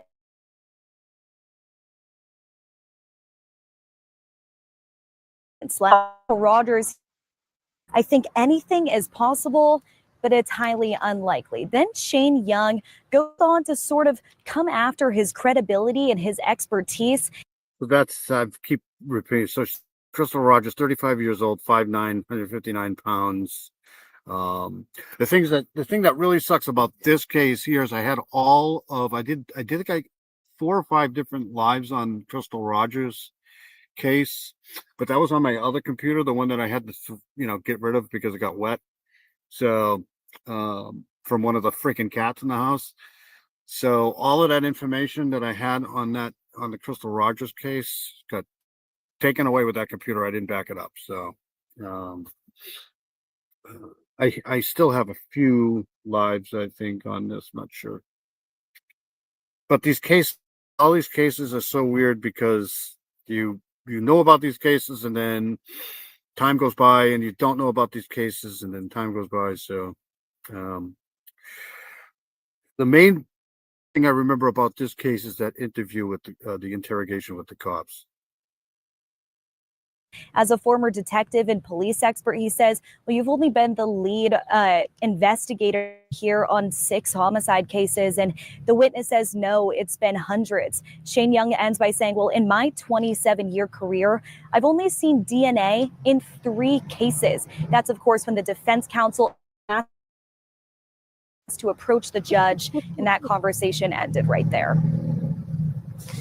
Well, Alexandra, as you heard that courtroom today, this is the only time, we're talking 2021, that police found anything during one of those many searches that we covered so thoroughly here over the years. I want to get specifically to that DNA that we mentioned just moments ago, that Crystal Rogers DNA was not found on any of that clothing, but was any DNA discovered at all on the clothing that was found underneath the sidewalk in the driveway? Well, Doug, Shane Young, I don't think this is going to be an easy verdict. That's just my opinion. his whole point here is it's not about inclusion or exclusion of characters when it comes to this DNA. It's actually that no DNA profiles were found when it comes to the women's clothing that was dug up in the Woodlawn Springs subdivision, which we know That's what I mean. She's not from Kentucky. Brooks Houck was building homes under construction in that subdivision around the time that Crystal Rogers disappeared. Same thing here goes with the strand of hair found in Anna Whiteside's car. Remember, that hair had similar properties to hairs found on Crystal Rogers' hairbrush, but it came back with no DNA profile. Finally, that jury has been really active during this trial, asking a lot of questions over the past few days. Have really ramped them up. Did they have any questions for this expert? Yeah, Doug, I would say for this witness, they had the most questions, several. I'm going to name you some really interesting ones that jurors asked today. So one juror asked, how is blood or trace evidence affected by rain? Denver Butler. Yes, in my case, I mean, in my opinion, this, I don't want to say this could go either way, but it's not going to be a slam dunk, I don't think, but you never know. Juries are weird. Butler says that, well, trace evidence can be diluted. He also says that DNA can be broken to be not usable.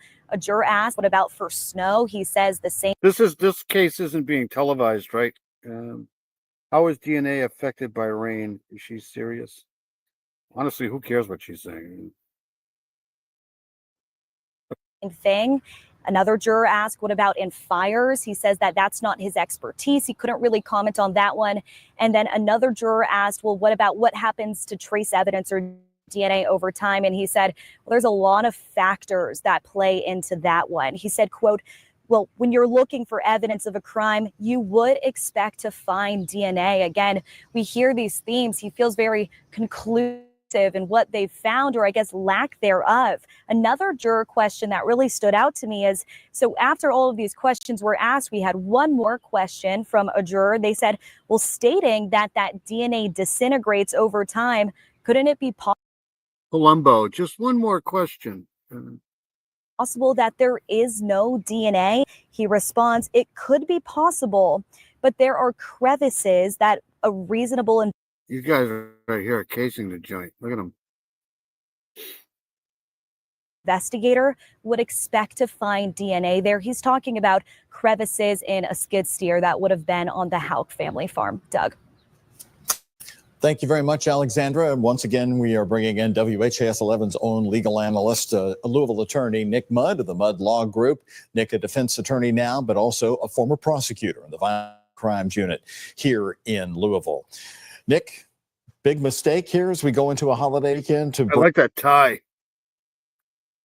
This is a defense witness, Denny Butler, a respected former LMPD homicide investigator, revealing evidence we didn't know about. We left that FBI search in 2021, had no idea what they found. And I would say one of the most, if not the most respected homicide detective from LMPD. I mean, he was around for years. He was around when I was a prosecutor. I was a detective there in homicide for about 20 years. I mean, homicides. I definitely agree with what Tracy said here.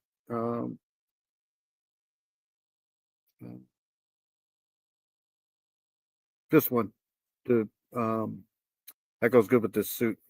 Tough job. It's a very tough job. Detective shelf life, usually 2 to 5 years. He was there for almost 20, I believe. That being said, we did hear some disturbing things. I think on initial, when you first hear it about women's clothing, panties found in concrete that was, mixed up down and below a driveway. That being said, Doug, I think the defense here is saying, look, we're trying to show the prosecutors and law enforcement dug and dug and dug and dug, so much, in fact, that they dug up a driveway. They went and busted up a concrete, spent all this money, all these millions of dollars, and still there's not a single piece of physical evidence linking this case to. See, that kind of sucks because, they just don't. That would have been nice, but they don't have that. I'm telling you, this is going to be a tough jury here, I think. About 60% guilty, probably, but it only takes one juror, man. That's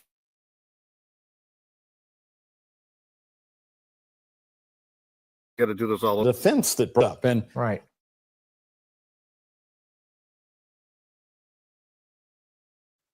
From the Brooks House Company, Brooks House Construction Company there, subject of a big FBI search that we covered in August of 2021.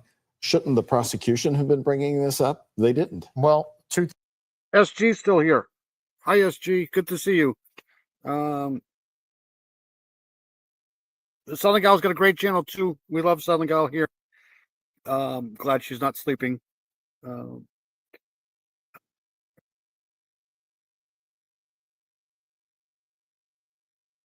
Number one, my understanding is a lot of times, now this is bad craftsmanship, but people do it. And sometimes bad contractors will dump trash in a job site to kind of put some filler in for concrete. So it's a way to do a job cheaper. Again, I'm not making any comments about that, but that's my understanding.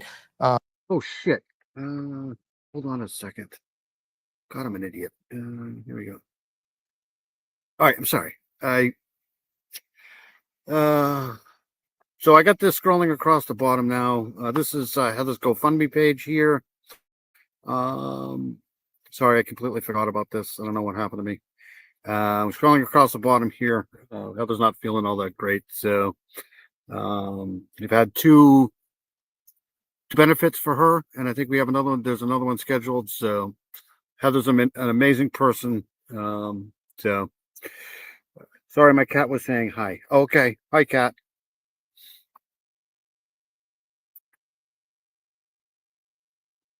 Number two, I think it was important the prosecution would have brought it out. Absolutely would have brought it out. But because the DNA did not match Crystal Rogers at all, I don't think it was important to their case. And certainly the defense strategy here is they're trying to look like the good guy now and say, look, we're showing you everything. Prosecutor didn't even show you this. We're showing you this because we're that confident that our client is innocent. Does the good guy approach in the final moments of the trial as you're heading into a 3-day weekend and then closing arguments begin on Monday? It's a little risky. Don't know if I would have done that, but I think, it's a strategy. And Denny Butler is a well-respected detective and knows what he's doing, has done hundreds of homicide investigations. And certainly I think the defense was probably prepared for that. They're not going to ask a question of an expert that they don't know the answer to. That would just be bad lawyering. And certainly he was prepped. He knew what to say. They had met with him multiple times. But that being said, it does sound odd, but I think they cleaned it up pretty well. I just think on that first site, we all kind of have that shock value. But what kind of puppy? Lost your dog last year. Now we have a puppy. She's so sweet. I have 2 dogs. You can have mine. It's 6 cats too. You can have all of my cats. Of course, my daughters would probably kill me, but Nick, brother of Brooks Hawk, the polygraph about Rogers. Yep.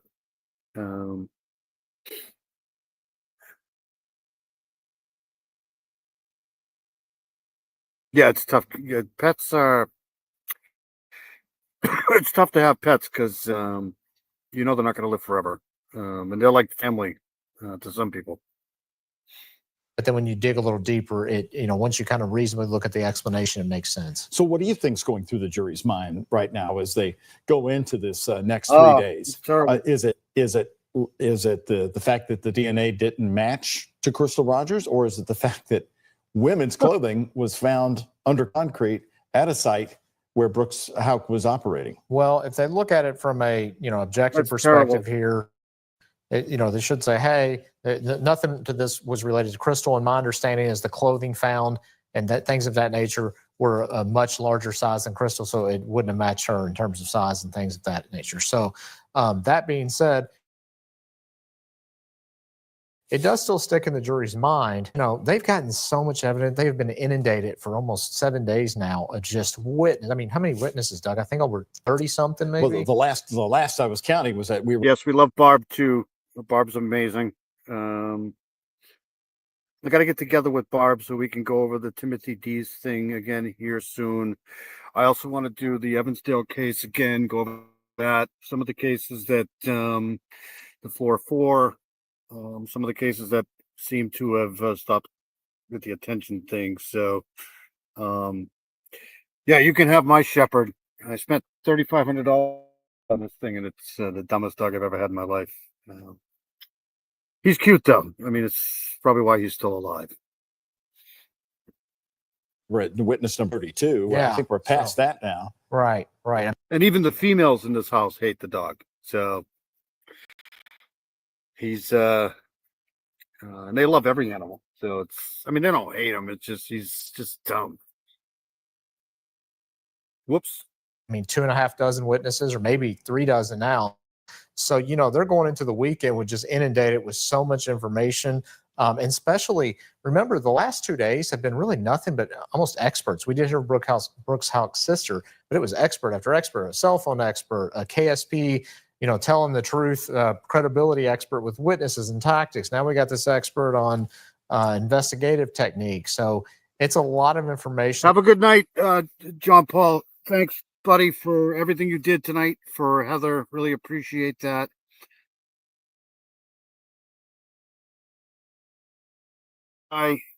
Great music, great creator. Don't forget to sub up to John Paul. Awesome live tonight. Awesome. Have a great week, buddy.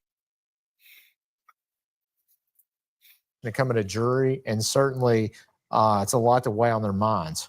It was certainly something big, though, to come out of the blue, even though they're able to qualify it and say that it is not, no DNA showed up on Crystal Rogers. And then also even further than that, no DNA of her showed up in any other key search locations as well. I think the strategy here from the defense was to say, look, there is not a single piece of physical evidence tying Brooks Houck to this crime. And by calling this expert, this homicide. Were they able to bring the other cases in this case? Like, I love St. Bernards too. My sister had a St. Bernard Samson, and the dog was freaking big. It would lean on your leg, and you could literally feel your leg breaking as it was leaning on your leg. And he was the cutest little puppy ever. But then he just started to eat food, and it seemed like he never stopped growing. He was such a big dog. Cute though. I loved that dog. They had to put him to sleep because he nipped at a postal worker or something like that, and he was a dog that would nip at you. So I think they had to put him to sleep. But he was such a cute dog. Big dog. Homicide detective who basically said, look, in any homicide, you would expect, especially with the level of detail and care and the amount of resources been spent on this case, one would reasonably expect there to be some sort of DNA, touch DNA, blood, fingerprints, something of that nature, and none of that has existed. Okay, coming up here toward the end of our special report here, I'm going to ask you 6 big questions going into this holiday weekend before we come back on Monday. And also 2 questions for you. I'm going to ask, why would a jury convict Brooks Houck, and why would they acquit him? Your view. Barb's taking off too. Barb, you're awesome. Thank you, Barb. Why am I always a dream killer? I don't know. Is Barb taking off? If Barb's taking off, have a good night. Have a great week. Stay safe, Barb. A lot of respect for Barb. Barb's an amazing. Lady Monet's taking off too. Have a good night, Lady Monet. Thank you for coming in. Really appreciate that. Always welcome in here. Lady Monet's amazing. Thank you for all the information too about this case.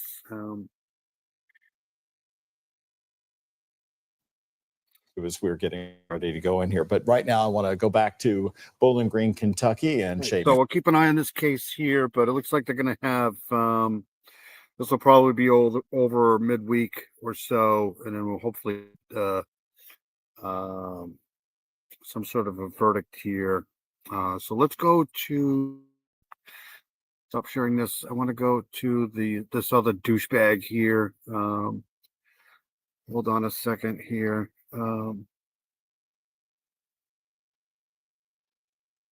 So this guy here, I'm going to be paying attention to this case here too. Again, we've already done a couple on this. He was arraigned in Arizona, right? And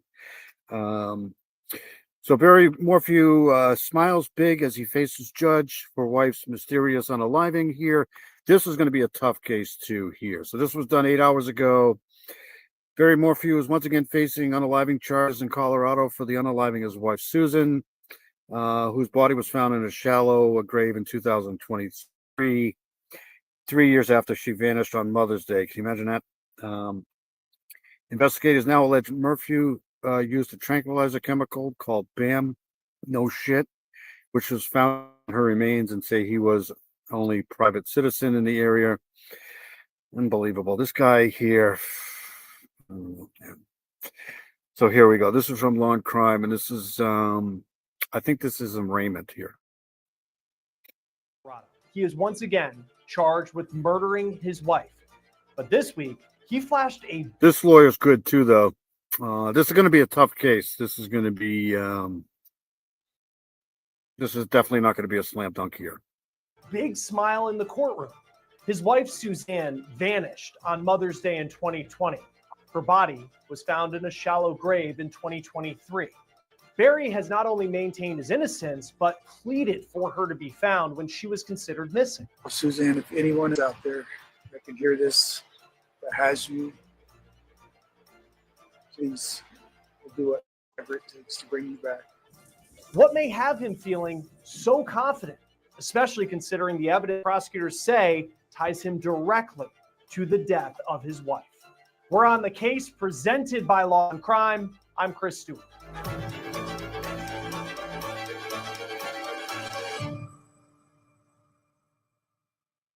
When Barry... No, we'll get there soon. I just got to have, the time. But I definitely do want to get into the long haul trucker stuff here fairly shortly. So.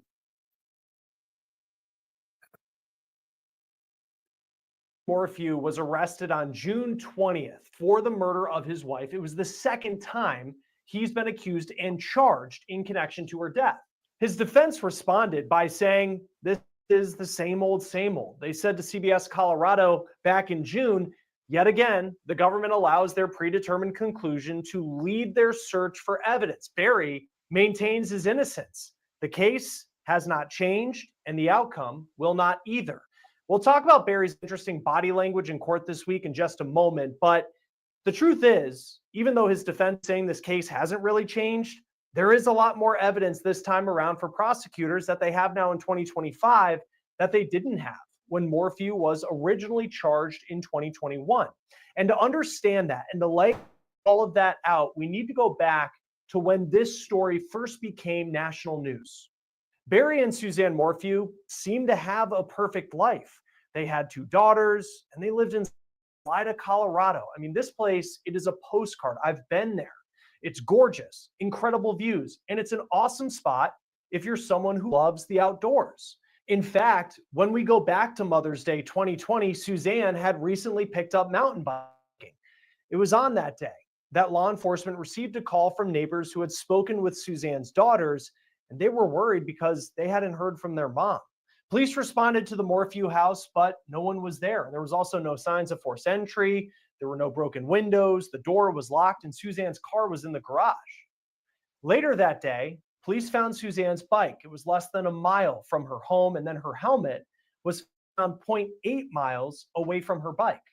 Deputies then called her husband, Barry. Barry worked in construction. He had left early that morning before the sun came up to go to the Denver area, which is more than 2 hours away, for a job. Convenient, right? He told deputies that Suzanne was sleeping when he left around 5 o'clock in the morning. He also said he was working all day, so he hadn't planned on talking to his wife, but then he got the call from neighbors who said they were concerned that Suzanne was missing. Here's body camera video of deputies' first interactions with Morphew. Bean is in here. Electric Werecat, Truther Network's in here. Good to see you.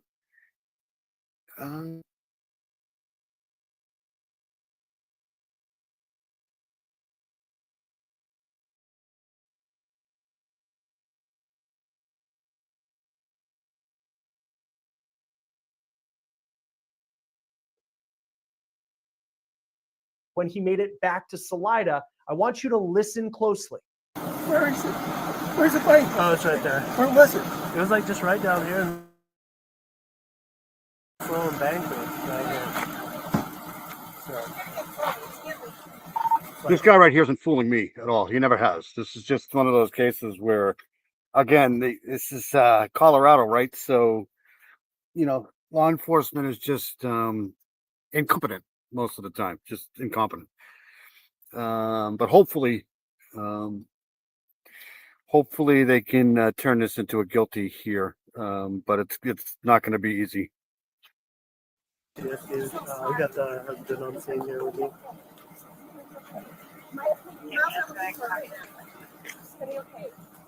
I'm here with my daughter. She's at Barry's house. Okay. All right. Yeah, you can go down there. Fresh. I mean, the bike looked the way it was laying. The cut. I mean, who else could have done it? I mean, how many other people around there are shooting things with horse tranquilizers? I mean, it's just, and they finally found her body, right? Like a miracle, they found her body. And sure enough, yep. Tranquilizer, it's you can't make this stuff up. It's just so, but my opinion, this is going to be a really tough trial. So I'm putting this at 30%. I think there's a 30% chance that they're going to get this guy, but they fucked this guy up so much from the beginning early on. And then there's the other DNA too that they're going to have to figure out. So I still haven't gone over the indictment. But I'm pretty sure it's lengthy and I'm pretty sure there's a ton of evidence in there. But like I said, they screwed up the case in the beginning. So who knows? I don't look like it, but there's not really that much damage to the bike. That's lion. Yeah, it was just like lion. Was no lion? Mountain lion? I didn't see anything that would indicate. And they're not letting us go over the site because they're not tracking dogs. Bringing dogs. Just right down in here. Yeah. You can hear that Barry is emotional, but remember, at this point, Suzanne is just missing, and he seems to be jumping to a lot of conclusions, even suggesting that maybe a mountain lion killed his wife. A few minutes later, he brings up mountain lions again. Yeah, I know. We just want to double check everything. So, yeah. Did anybody look for foot tracks on the road? I haven't seen anything. Thanks, Southern Gal. Good to see you here still. They tried horse tranquilizers on me. Didn't work. Huh.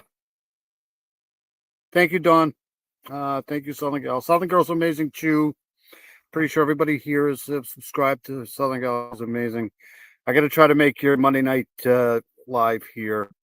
See, I had 2 days off this week because that really screwed me up. I only usually have 1 day off, so but I'll get back on track here. This guy's super guilty in my opinion, but really, but the defense is going to bring up the boyfriend that she had. The defense is going to bring up all kinds of shit. People tracks, you're lying. I didn't really know this, but I won't lie. I'm not like an expert tracker or something, The deputy goes to then speak with other members of law enforcement and then has to tell Barry not to. This might not even go to trial. I mean, there's a pretty good chance this might not. I mean, his lawyer is really good. And she got them to dismiss the first trial. So anything's possible. This might not go to trial here. touch the bike and contaminate the scene. Hey, could you not touch the bike with your hands, please? Hey, guys. That's the hard boys. Because I've been wearing gloves. I've been trying not to. So. The investigator then asks the deputy how Barry seems. I didn't seem to like distraught, but then like go back and like, why did they check the recruit? I'm like, you know, trying to do the best. And this guy, guess his name's George Davis. He showed up on his own. I guess Barry. Hey Barry. Didn't he say he was like running around the house shooting squirrels with the trank? Like, come on. I mean, you just can't make this stuff up. I mean, the motive's there, everything's there, but you know, like I said, they just didn't do a really good job in the beginning of this case, and I just hope they have enough. I don't know. Hey guys, where you guys headed? No, Okay. I don't think he got. Here soon, I'm gonna probably have you come and talk with us more. All right, thanks, man. Now, from what I heard there, the deputy says that he seems a little distraught over his wife missing. Where's Tracy? Did he get remarried? I don't think he got remarried. I know that the daughters are sticking by him, although I haven't seen the daughters in a while, so I don't know. But I don't think he got remarried. He might have. This guy's just a piece of shit, period. It's always the husband. It's, you know. Deputies then go with Barry back to the house. And you can also A year, I sense think. that It took a Barry year. has law enforcement's attention at that point, especially because of a piece of I did, when they found her, I did a breaking news story on that because it was a miracle found her. I remember most law enforcement that I was listening to were pretty much saying they'd never find her because they found her, I think it was an hour away from Denver. I think it was, I can pull that up again. I got it somewhere. clothing in the laundry room that one would take with them if they were going to go mountain biking. So you realize what you grabbed, right? Those shorts? Yeah, those are for mountain biking. Yeah. Like the padded shorts you can wear in the mountain biking. Yeah. So that, I'm curious. Yeah. Saw that they were bike shorts. Yeah. So let's talk about where Barry went on the day that Suzanne was missing. It was a work trip, he said. He said that he left early in the morning before daybreak. But then investigators talked to his coworker who said they weren't supposed to go up near the Denver area until Sunday night. And Barry just went on his own at 5 o'clock in the morning. The employee also said that he and Barry were supposed to drive together, but Barry decided to go by himself. Then the coworker said when he finally got up to Denver, Barry hadn't brought the tools that they needed for the job, and none of the work was done. After looking at surveillance cameras, deputies also say that Barry spent less than a half hour at that job site. Remember, he told them he was working all day. Surveillance video shows that Barry spent the day. Okay, so let's go back to this here for a second. Hold on 1 second. I have the I'd have to put it into it. So here's the map. I don't know if you guys can see this. This one's probably a little bit better. Nope. Or maybe this one here. I got it somewhere. So so this is where he said he was. This is where he was seen dumping a whole bunch of stuff into different garbage receptacles here. This is where they lived in Salida. This is where the bike was found just due west of that. And then this is where a body was found in Moffat County here. Or is it Moffat, Colorado? I think this is Moffat County here or something like that. It was in a shallow grave in the remote desert. It was weird how they found this. I think somebody tipped it in, right? Didn't somebody tip it in? So that's that. I'm not going to do that now. So we'll go back to, I hope you all could see that.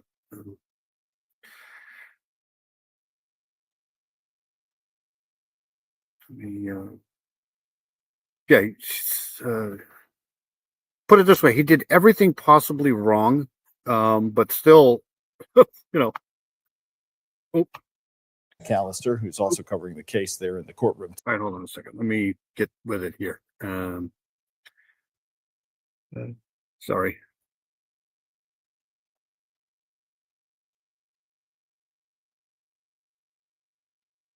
Day driving around a town 2.5 hours from his home, items in trash cans at separate locations. Then in the hotel where Barry stayed, Look at this woman. She's so attractive. You know, she's just a very attractive lady. She didn't deserve any of this shit. Obviously, you know, everybody's innocent until proven guilty, I guess, but it's always the husband. 70% of usually it's this guy. You know, it's the husband that did it. So just sucks. back in 2020, that coworker told the Daily Mail that when he went to the hotel room, it reeked of chlorine, which the whole staff says they don't use to clean with. Now, remember that chlorine part, because now in 2025, some hotels don't clean anything at all with anything. I mean, if you've been to hotels, yeah, that's not surprising. that could make this story more chilling than it already is and be a very important clue if this goes to trial. Dino's leaving, buddy. Have a good week, man. Did you did you get my email? Because I didn't get your thing. But have a good week, buddy. Dino's awesome. Dino's a great guy. Appreciate all your kind words over the past couple of days. For where's Paradox? Where's Dean? I mean Dan. Yeah, she is beautiful. She's a very attractive woman. She was ready to leave his ass. She had it. Just my opinion. Yeah, that's why I don't been to enough. Yeah, that's possible too. Anyways, Barry told investigators that he and Suzanne had a great marriage, but you can't judge a book by its cover. You know, they always tell you to smile when they're taking a picture of you, but I'm telling you, she was just about ready to leave this guy. Was a lie. Even a young kid who spoke to deputies when they first arrived on scene when Suzanne was reported missing seemed to know that. Did Barry and Suzanne get along pretty well? You can answer honestly. You know, I think they've had some problems. Yeah, in the past. Like just normal husband and wife type deal. Did they like talk about separating or anything? They like have, that? yeah. Okay. I would, yeah. And you know this through Macy. Yeah, I'm very Macy. close with her. Yeah, it's daughter. important that you I know. Yeah. Yeah, and he is in Denver for a work job. He's a landscaper. He's got a big job. Then the cell phone messages really showed the extent of this couple's problems. Investigators found on Barry's phone that he had allegedly completed a text chain with his wife that included a screenshot that read a text from Suzanne that said, quote, "I'm done. I could care less what you're up to and have been for years. We just need to figure this out civilly." According to investigators, Suzanne was having an affair with someone who lived out of state. The marriage was crumbling, and investigators had a. I'm telling you, Shibby's a great guy too. I kid around with him a lot, but he's a great guy. Shibby's awesome. Definitely the life of the party in the chats. You know what I mean? Like, yes, if they went swimming, it would smell like chlorine. Exactly.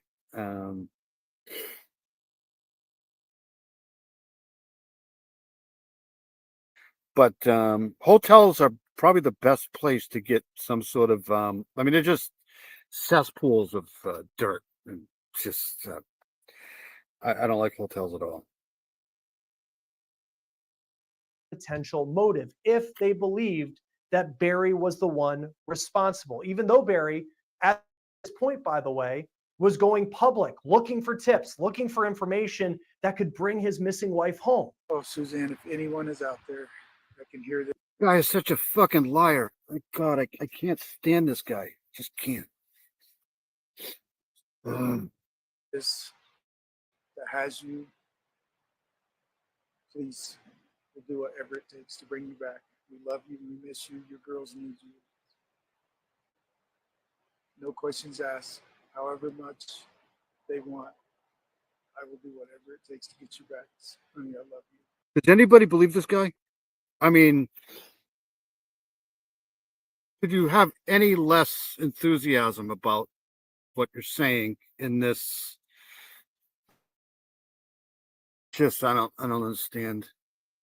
You can't talk about this case without talking about cell phone data, specifically location data and when his phone was on and when it wasn't. Investigators say that Barry appears to have turned off his phone on May 9th at 2:47 in the afternoon, and then he turned it back on at 10:17 p.m. May 9th was the day before Suzanne was reported missing. Suzanne's electronics showed her last activity to be around 2:11 on May 9th. Barry's phone then turns off around 4:37 in the morning the next day before it turns back on at 5:37 when he was headed toward Denver. Yeah, I have all this information somewhere. I think I've done like 4 or 5 different lives on this case here, but it was all basically towards the beginning. And then when they found her, I did a couple of lives on that because that was kind of like big breaking news in the true crime world when they found her. But I also have the indictment, the grand jury indictment too. I downloaded that, but it's long. It's like definitely a few pages long. So I'll break that down at some point. For his supposed work trip. Data from Barry's truck also allegedly showed some odd activity, like it being opened and closed at 3:25 in the morning and 3:49 in the morning. That was on May 10th when Barry said he was sleeping. Investigators noted that Barry's phone showed it pinging around his house at times it was on during the 2 p.m. hour on May 9th. Here's it. Yeah, that's what the defense is going to claim. I'm telling you right now, the defense is going to try to put it on the boyfriend for sure. There's no doubt in my mind. But like I said, they tell you to turn off your phones if you're in a movie. So people turn their phones off all the time. I don't think that's I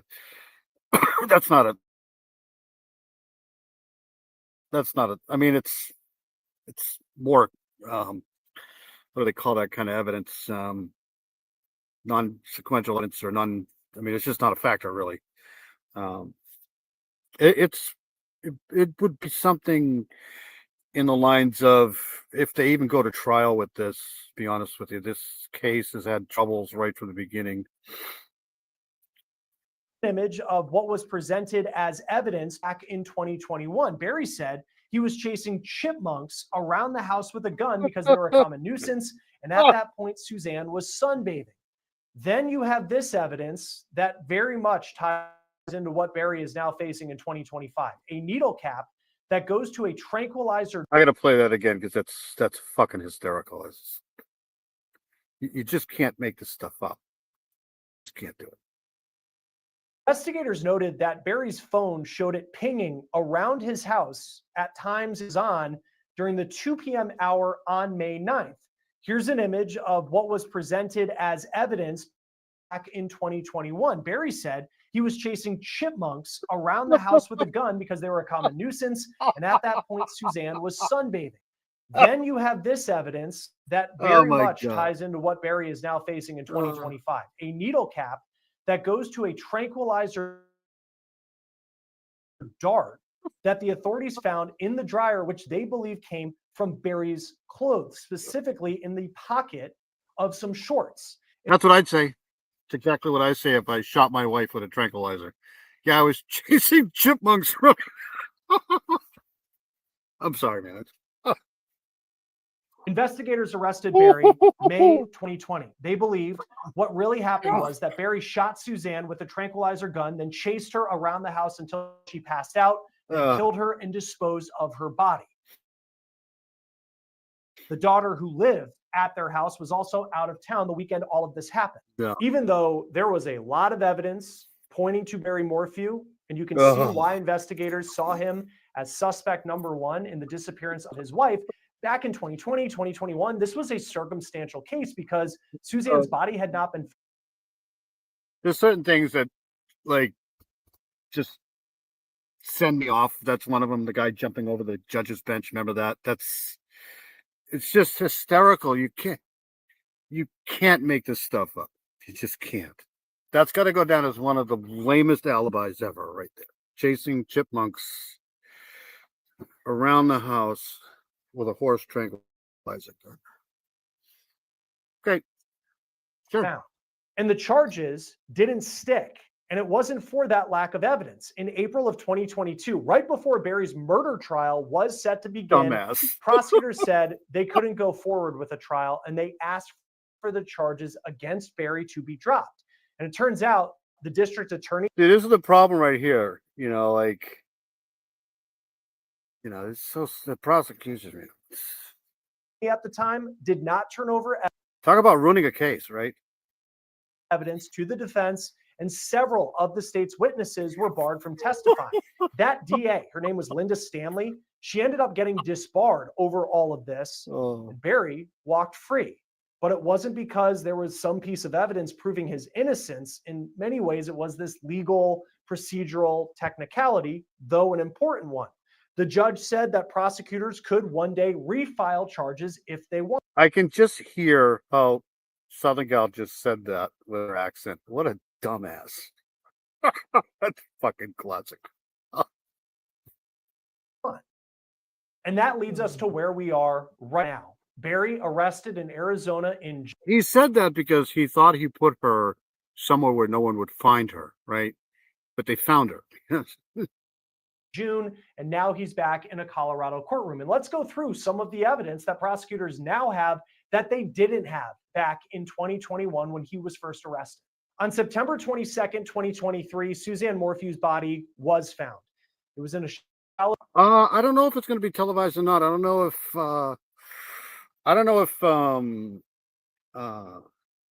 Colorado has that or not.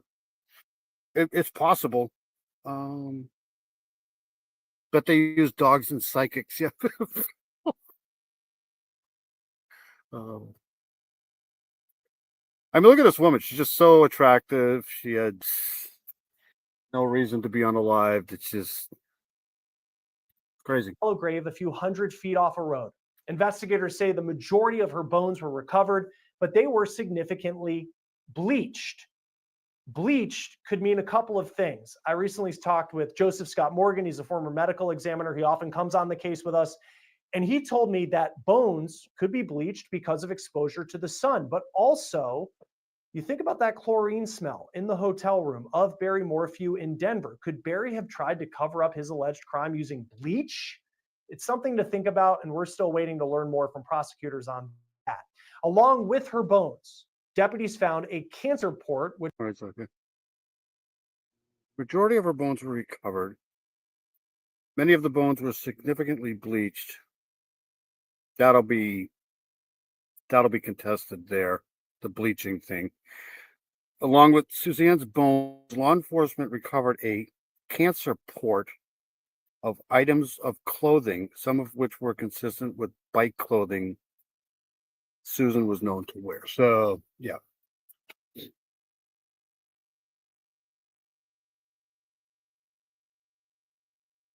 which is how patients receive medicine like an IV.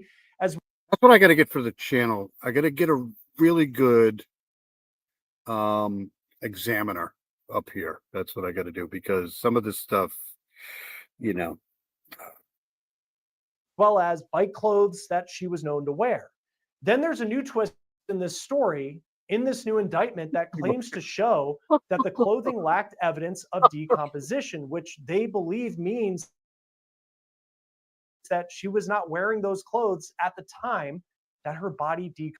I can see that, like on Shrek, when they were torturing the not the buttons, not the tranquilizer gun. Look out, the man's got a tranquilizer gun for us. For chipmunks. Oh my God, that's too funny. I can't laugh anymore. Composed. And there was a lack of evidence suggesting that where she was found was the original grave site where she decomposed. Quote, the forensic You're a monster. anthropologist opined that based on these factors, it was unlikely Suzanne decomposed from a fresh body. All right, so see, this guy's breaking it down for me. The clothing items lacked evidence of decomposition, which was inconsistent with Susan Morphy wearing her bike clothes. So that means that they were inconsistent with what the story was being told, that she was riding her bike at the time. Additionally, there was a lack of animal predation on the bones. So, with no hair mass located. All these features would have been expected if this had been the original, so she was dumped here. The forensic anthropologist opinions based on factors, it was unlikely Susan's decomposed from fresh body to a skeleton. So they're basically saying that she was dumped here. There. Body to a skeleton at this location, the indictment reads. What may be a smoking gun in this case as well is the tranquilizer chemical cocktail that is called BAM, B-A-M. Yeah. The autopsy found its presence in Suzanne's remains. It's off. But again, I can't stress enough the fact that the original prosecution in this case might have screwed it up so that there's absolutely no way that they can prosecute this guy with 12 jurors. I'm just saying I'm not saying it's not possible. I'm just saying, this is going to be an uphill battle, in my opinion. Often used on animals. And back in 2020, only one company in the United States produced BAM, and someone could only get it if they had a prescription from a veterinarian. And this is where things get even more interesting. The Morphews moved to Colorado from Indiana in 2018. And back then, Barry was a deer farmer. That's according to the new indictment. And he bought BAM in 2018 before moving to Colorado. Investigators looked to see. No, he definitely wanted her dead. Whoever did this wanted her dead. You don't shoot somebody with a horse tranquilizer and expect them to survive, right? Records were obtained, BAM, the Barry Morphy records were also obtained for prescriptions for all persons. So, and filed several prescriptions for BAM while living in Indiana. So they're transplants, right? They moved to Colorado, right? Who else in the surrounding counties purchased BAM? And quote, records further showed that no other private citizens or private businesses in any of the surrounding counties had purchased BAM prescriptions from 2017 to 2020. Other than the local park services, Barry was the only known person to have the substance found in his wife's remains. In fact, in bold letters, prosecutors write, ultimately, the prescription records show that when Suzanne Morphew disappeared, only one private citizen living in that entire area of the state had access to BAM. Barry, wife Suzanne this year, and he was arrested in Arizona and is now back in Colorado. And that's where we are now in this story. Here's video of Barry entering that Colorado courtroom this week, and you see he looks to the gallery and flashes that big smile. Barry saw one of his daughters in the courtroom, according to KMGH. The TV station also said the other daughter was not there. It's unclear what Barry's daughters think about this. Yeah, I think they moved to Colorado for some, I forget why. But all the evidence that they're kind of firing off here on this channel is circumstantial at best. It's not, I'm laughing about it, but it's technically just sort of, there's no, I don't think there's a smoking gun in this case, to be honest with you. There's a lot of circumstantial evidence, but like I said, they dropped the case against him, earlier on. So plus there's the elephant in the room, which is the DNA that was found in the car. Remember that? So this is going to be a tough case. New indictment against their dad. But to this point, they have been very supportive of him, at least since 2020.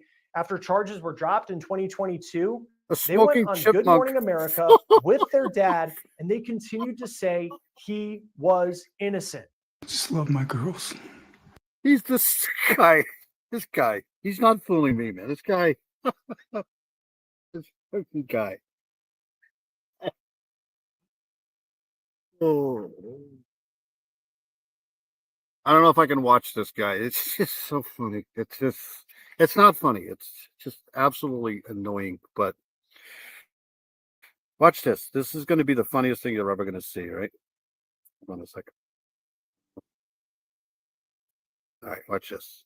With their dad, and they continued to say he was innocent. Just love my girls. And I love my wife. The hearing this week lasted roughly a half hour. It was very procedural from what we're told. His defense did bring up a possible conflict of interest between Barry Morphew and the public defender's office. We'll keep an eye on how that part of the story develops and if anything notable comes of it. But we do know when Barry Morphew is expected to next be in court. I got to watch that again. I'm sorry. I should be doing this on my own time, but this is just absolutely hysterical.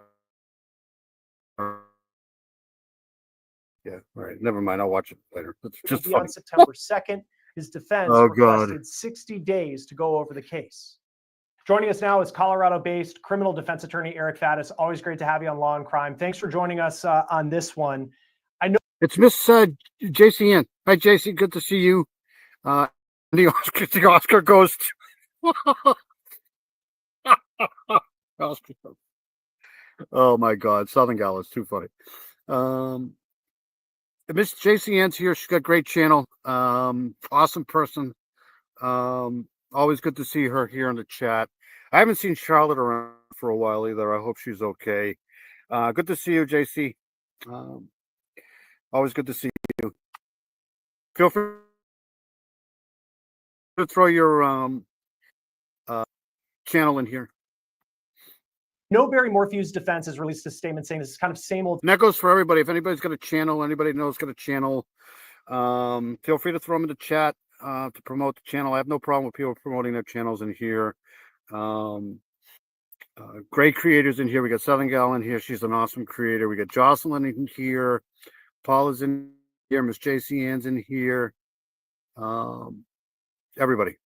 Dee Dee's in here somewhere. We got Charlie Manson's in here somewhere. So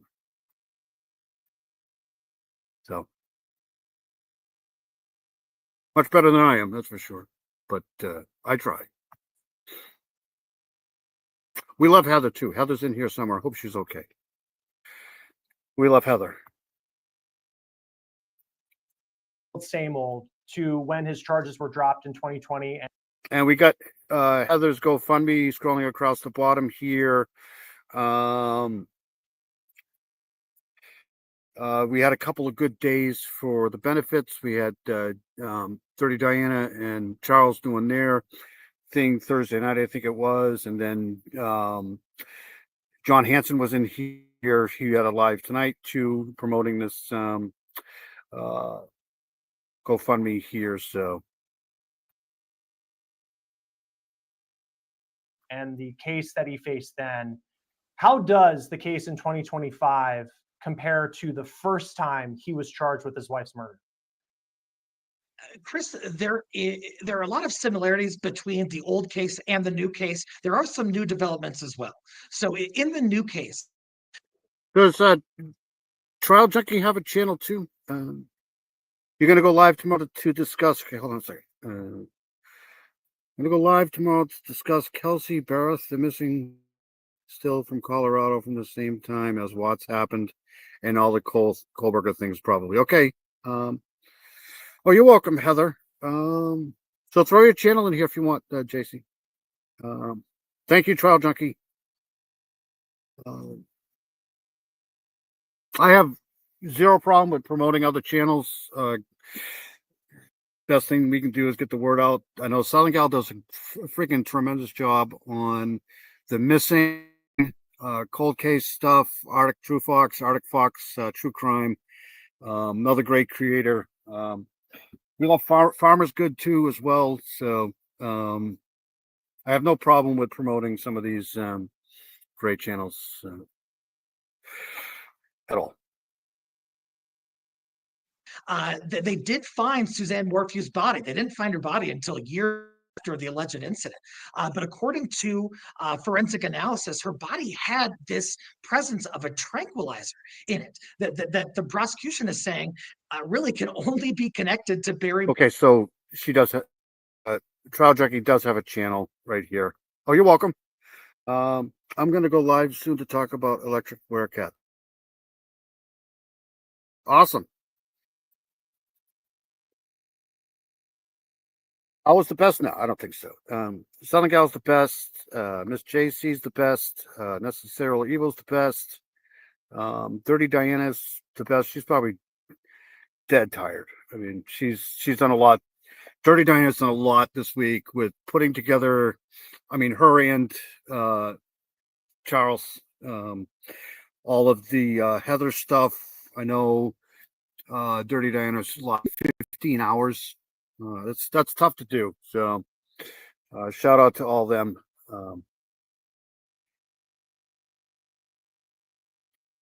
Somewhere flirting. Yeah, she's probably sleeping or dealing with the monster, you call her. So the cute little kid. All right, back. Sorry. Morphew, he's one of the only private citizens who had access to that. This guy is just such a douchebag. I hate him so much. Just like that piece of crap over there in Myrtle Beach. John Paul, what the hell is his name?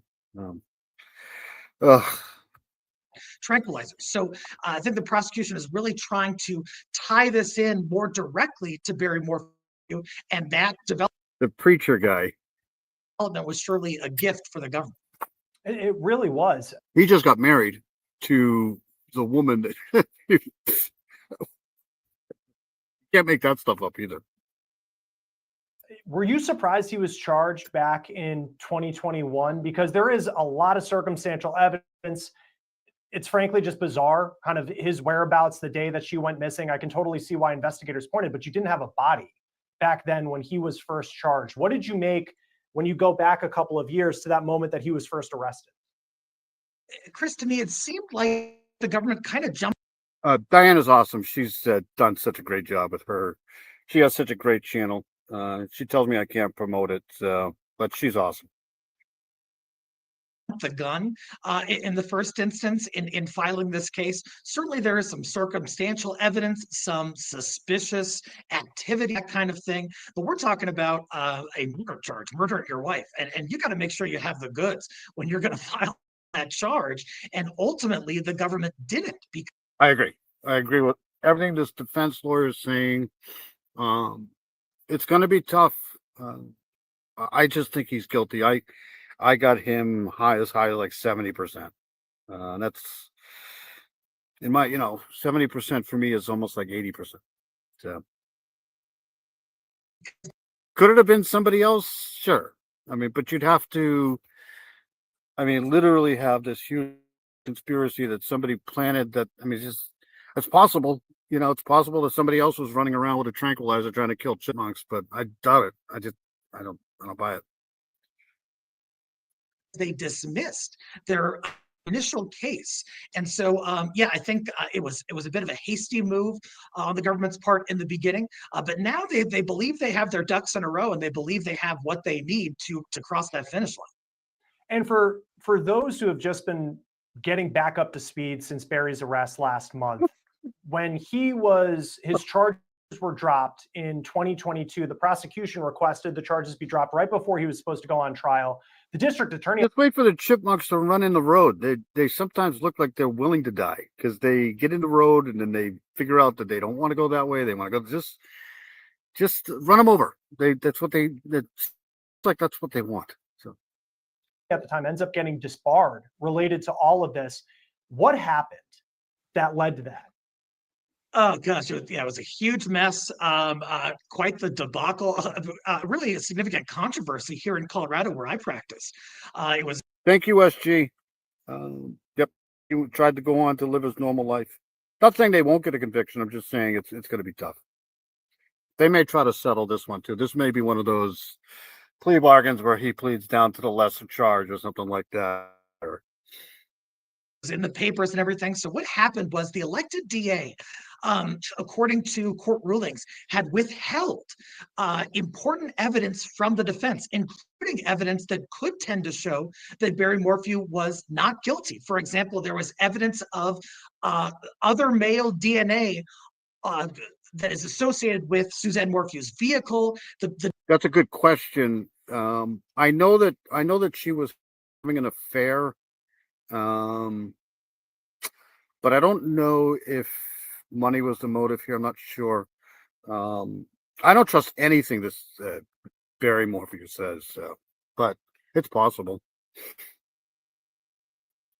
The defense didn't have that. And so the government, or excuse me, the court excluded a number of the government's experts, found that there was what's called a Brady violation for withholding exculpatory information.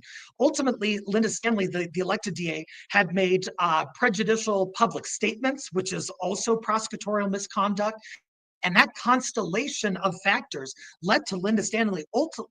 Telling you, man, people talk a lot about Indiana and how bad Indiana is with, and they're not great. But I'm telling you, Colorado's a good second place because they've screwed up a lot of cases, and this is a good example of one of them right here. That's just my opinion. Ultimately being disbarred, which is a tremendous sanction and a huge blow to the government initially. Now there is a new elected DA on the case, Ann Kelly, and she is moving forward. And I think back to Barry's reaction when charges were dropped and there were the pictures, and his daughters had been by his side. They haven't made any comments, to my understanding, on these new charges, a couple years later. But he goes on Good Morning America. He's proclaiming his innocence. Sorry to hear that, Trial Junkie. Nothing ever prepares you for watching your parents get old, man. And it's a sucky thing.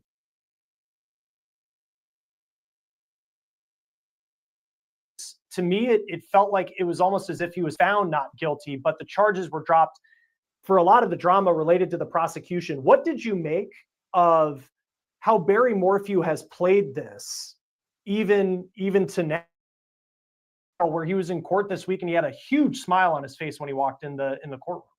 I don't think he thought that they were going to find her body, though, because he doesn't look as smug right now as he did. This is just personal opinion from earlier on in this case, but I don't think he ever expected them to find the body. It's just my opinion, because I don't think anybody did. Colorado's a big place. A bit audacious, a bit bold in some of the actions that he took afterwards, including giving public interviews. That is always a risk when you are a defendant. And he knew that the case was being dismissed without prejudice, meaning that it could be brought again at a later time. So even with that knowledge, he goes out and makes these public statements. And so, yeah, I was kind of surprised. Okay, Miss JC, thank you for that. So she's got her live schedule for 4 Central Standard Time, but maybe earlier or later. I'll probably be able to check out a little bit of that too. That sucks, Heather. That's young, 38. That's terribly young. It's terrible. It might make more sense for a person to sort of lay low and just hope this blows over, and so he can grieve and heal if he didn't do this. But that is not the route he took. Suzanne Morphew, she loses her life. She passed away, but she was having an affair. That's something that prosecutors have talked about. That is part of this story. And there is this other person who is from out of state. So that means she's such a bad. I hate when they do that. I fucking hate when they do that. Does that mean that she's this horrible person and she deserved this? I mean, where did that come from? Who cares if she was having an affair? She freaking hated her husband, obviously. I mean, it's not her fault she died. I mean, where did that come from? Wow. Say she was having her affair with, and Barry's defense, some of that evidence we're talking about that was excluded. That's where they've pointed. What is Barry's defense? Because there is, listen, a lot of people look at this and he's making these comments, but then it's he's going to Denver, leaving his coworker behind, have all these different movements, the body cam video. He's talking about maybe it was a mountain lion when she was missing. And then you're like, that seemed like just an odd thing to say, at least for me when I went back and watched it recently.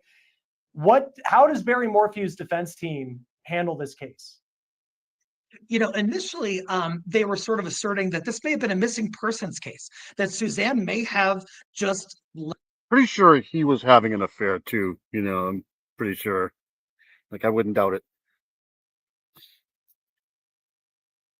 Couple more minutes of this, and then I'm going to move on to one more thing, and then I'll get out of here. To whom she was having an affair. That defense is no longer viable because we found her dead body. So from here, the defense really has to strategize about what positions they're going to take. I don't know if this is going to be his lawyer, but she's really good too, because she was able to basically get this case thrown out. So we'll see what happens with this. Of course, you can always take the position that the government simply doesn't have enough evidence to prove this murder charge. But I think the jury is going to be looking for some kind of plausible alternative explanation as to what happened to Suzanne. Once I get out of here, I'll sub up to Trial Junkie. I probably already am, but just in case. And so, is that some kind of wildlife He's probably having an affair with her, right? encounter? We are talking about rural Colorado where wildlife is abundant. There are predators out there, but the autopsy and the evidence that's been uncovered, I'm not sure how strongly it would support a theory like that. So defense is really going to have to step their game up and re-strategize. I haven't heard of any sort of public statement regarding a new defense yet. For you as a defense attorney, and I'm just thinking because as we're recording this is the day after the Bryan Kohberger plea, and that's just kind of at top of mind right now. In his defense, very different case, but it was maybe we can get some things excluded along the way. So then the jury might not hear about the knife sheath. I mean, I've been around for a while, watched a lot of trials, but this lawyer right here, Ann Taylor, this was a miracle. If this happened, man. I thought this guy. I knew when you get really nervous when you get to trial, right? Because this guy was possibly facing a firing squad, right? So, but I think in this particular case with Kohberger, the prosecution just caved. They just didn't want this to go to trial for the money issues and all of that stuff. So, but she got it done. Because the DNA, the way that they got it, it was the wrong way to do it. Maybe it was planted. So they're trying to pull away pieces of evidence that the state of Idaho says that they had that did not work for them. And now he's going to spend the rest of his life in prison.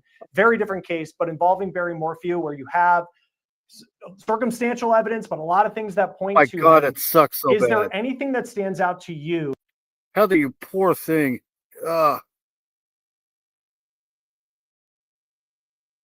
That whole chipmunk thing, man. Still laughing about it. It's not funny though. It's just not. But it's just, how can you make up a fucking excuse? Like, that's the stupidest excuse, man. Wow. That if you were a criminal defense attorney, you're going to look into and try to make sure a jury doesn't hear about. It's like, I didn't stab the guy. He fell on my knife like 16 times. I couldn't help myself. He just fell on my knife 16 times. I didn't stab him at all. It was him. He's the one that fell on the knife. Really? Well, a similar page from the Kohberger playbook in that they have sought to exclude a number of experts and were successful due to the prosecution's misconduct and failures in terms of discovery. So a lot of those experts are likely gone. The DNA expert, the cell phone data expert, and the vehicle data expert, the court has ruled those folks are going to be excluded. So unless the court changes its ruling, those folks are gone. Barry has asserted kind of an alibi evidence or defense here that he was working and doing contractor work at the time of Suzanne's disappearance or shortly thereafter, and that he just had no. See, he better not do that. He better not try to use that, because if they have any evidence whatsoever to catch him in a lie there, that's what happened with our friend over there in North Carolina. No, was it South Carolina, right? Alex Murdaugh. All right, so we're done here with this one. I've heard enough of this clown. Let's. I do want to go over to the everybody's favorite guy here, especially for the females in the chat. I do want to cover a little bit of this here. The manhunt for this guy here. Hold on 1 second here. So this is an update on this Travis Decker guy. Remember a few weeks ago, 2 months now. It's actually been two months, really. This was done 2 days ago. So this is, I think this is Dirty Diana's favorite guy here. Chilton County Sheriff Mike Morrison sat down with Como News to provide an update on the ongoing manhunt for Travis. Now, I've been following activity out there in Wenatchee County with radar stuff. They haven't been out there for a while. So this is hold on a second. This is the latest on this here. They have no clue. So, my opinion, he's probably dead. I mean, that's just my opinion, but who knows? I got him being alive at like maybe 30, 40%. That's about it. Last name. Chelan County Sheriff Mike Morrison, Morrison, first will be Mike. Thank you. How are you feeling about this case as we enter the second month of the search for Travis Decker? Encouraged on the investigative side, frustrated on the search side, which I'm sure majority of the citizens here in Chelan County and statewide are as well, but we're still continuing to look for him and we won't give up. What does the search look like now? Have you honed in on a more specific area? No, we're continuing to search certain parts of the West Beat, which would be the Leavenworth, Lake Wenatchee area as well, and just making sure that we're doing our due diligence to follow back up in areas we have checked, following up on leads. But over the next couple of days, before you're going to see the National Park Service is going to be putting their swiftwater rescue team into the Icicle, and we're going to check as far down as we can. The goal is to reach the Columbia River, but having been on the swiftwater rescue, The only thing that they had that other guy, Tracy would know his name, Cavacano. Remember the guy from Pennsylvania? I think right around this same time last year, wasn't it? He was out there for weeks, 2 or 3 weeks. 2 months though. I don't know. That's a little bit out there in Washington, in the mountains out there. I mean, he's in the boondocks, so he could be anywhere. But I'm pretty sure that he would probably unalive himself, but I could be wrong. I don't know. rescue team myself in the past. I get that's a lofty goal, but we appreciate them being here. And then our swiftwater rescue team will also be going in here at the end of this month. So we're going to use as many resources as possible. We still have the U.S. Marshals on the ground that are following up on leads. And last week we had a search and rescue team that was going through the area of the crime scene. We had 25 members out there with U.S. Forest Service members of our agency doing a grid pattern search. And we've also deployed additional resources up into the enchantments again with the mountaineering team, and in addition to deploying cadaver dogs within the Ingalls Creek area. Great. Just yesterday, we heard about new evidence potentially leaking Travis's DNA through a bloody handprint to the crime scene. Can you explain what that means? Yeah, so we're trying to get ahead of the narrative. It wasn't a bloody handprint on the back of the truck. It was a fingerprint that, of course, did have blood on it. And we were able to collect samples of that thanks to Washington State Patrol's crime lab and our detectives. And we did get samples back that matched the DNA samples that we believe belonged to Travis Decker. And no other evidence was found on scene to show that there were others besides Peyton, Evelyn, Olivia, and of course Travis. So we're going to continue to focus our investigative efforts and our search efforts on Travis. Knowing what we know about his extensive training and the rest of his history as an Army Ranger, how does that impact the search effort?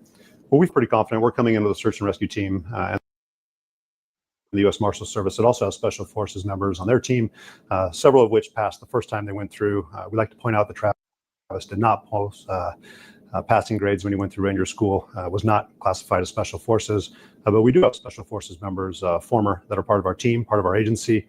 So we feel confident we have the right resources, individuals that are more experienced than him that are out there searching, and we'll continue to put the pressure on him, whether we find him alive or dead. We recognize there's a possibility of both. So I'll point. So just quickly, let me go to the radar map here. Hold on a second. I haven't seen a lot of activity out here in the last at least couple of weeks here. So this is where he's supposedly in here, somewhere around Wenatchee. I think they've been as far down here as Ellensburg.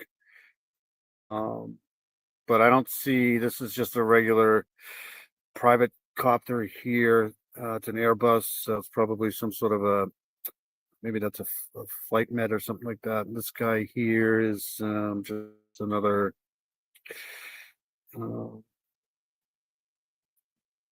private helicopter here. But normally they have their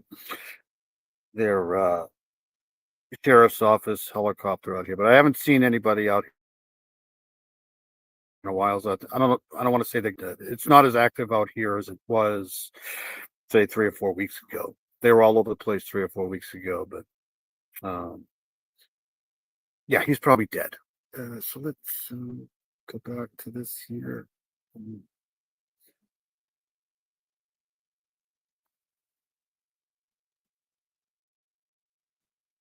He's not going to tell us anything anyways. So. Question to you. Do you think Travis Decker is still alive? I still feel there's a possibility, but certainly we recognize there's a potential that he could also be deceased. That's a large area we could search if we get in there and he did, like, let's say, fall off a cliff, succumb to injuries. Recognize that is a tall task for to cover that much area, but we're going to continue to search. But we also put it this way. I mean, I may sound a little insensitive here, but hopefully he's dead, right? No trial, no nothing.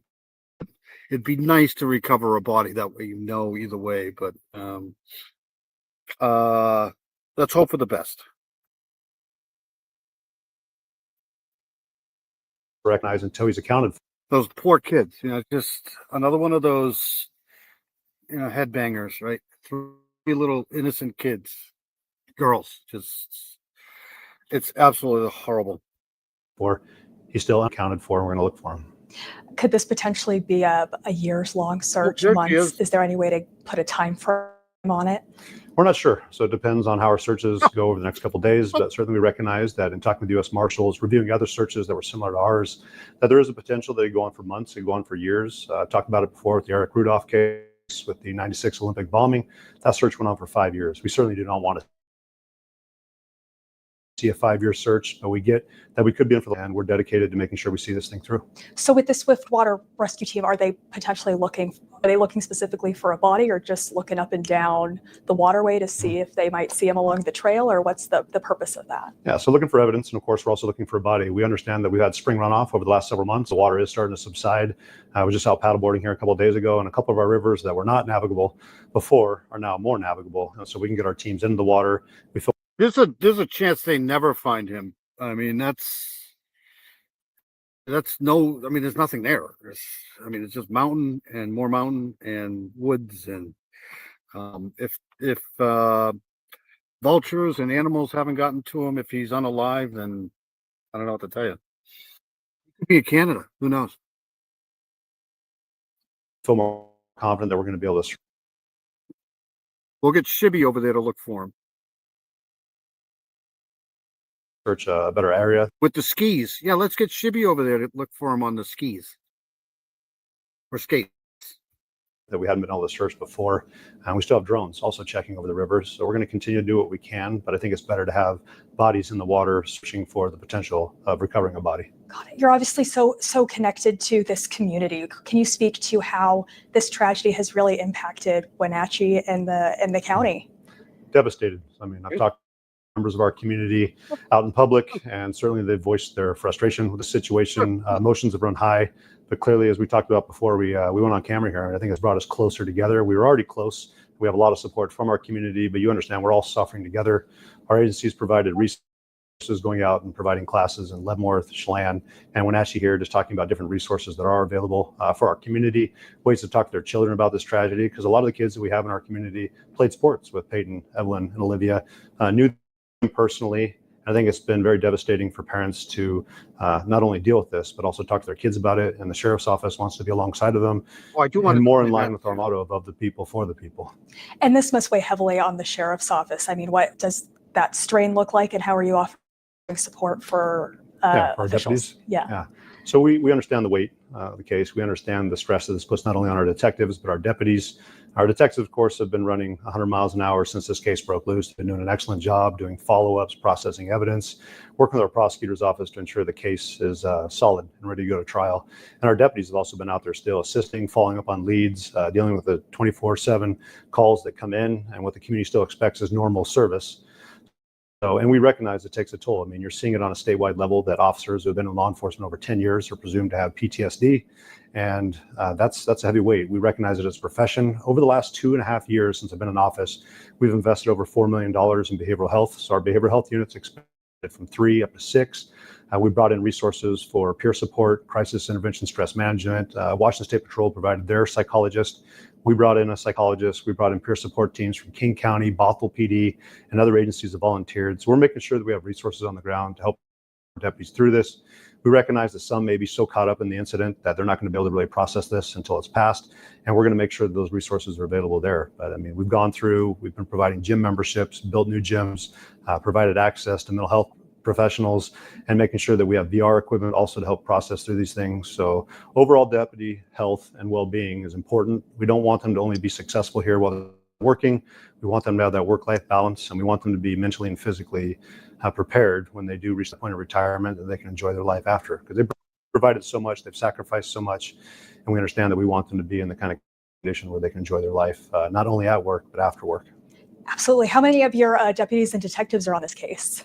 Every single detective has been doing follow-ups, assisting, putting in together. They're working daily with our U.S. Marshal Service, working with the Washington State Patrol's Crime Lab. I personally have placed several calls to Chief Batiste. I really appreciate the fact that he's picked up the phone even on weekends.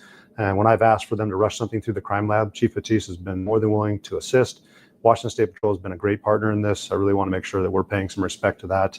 And detectives, of course, have been pushing hard. And then our deputies are out there too. So we constantly have that 24/7, 365-day coverage. And they're answering calls, they're following up potential sightings, in addition to handling their regular workload. And that's good. And we appreciate that they've been able to take on that challenge. Great. What would be justice in this case? Finding him alive and putting him in front of our judges. So, I mean, our whole mission is to set up the meeting. We don't pass judgment. We just have collected the facts of the case, the evidence of the case. We worked with our prosecutors to ensure that we have a solid case moving forward. Of course, we've been following the Moscow, Idaho case in regard to the 4 students who were slain over there, and what kind of challenges have come from that. And we recognize that we don't want to give defense counsel that kind of access to going through our case and finding weaknesses. So we want to make sure the case is solid, that of course we're doing our due diligence, being that voice for Peyton, Evelyn, and Olivia, but also making sure that Travis is given a fair trial. I think it's important. He is a citizen of our county. We recognize that. He is someone's brother. He is someone's son.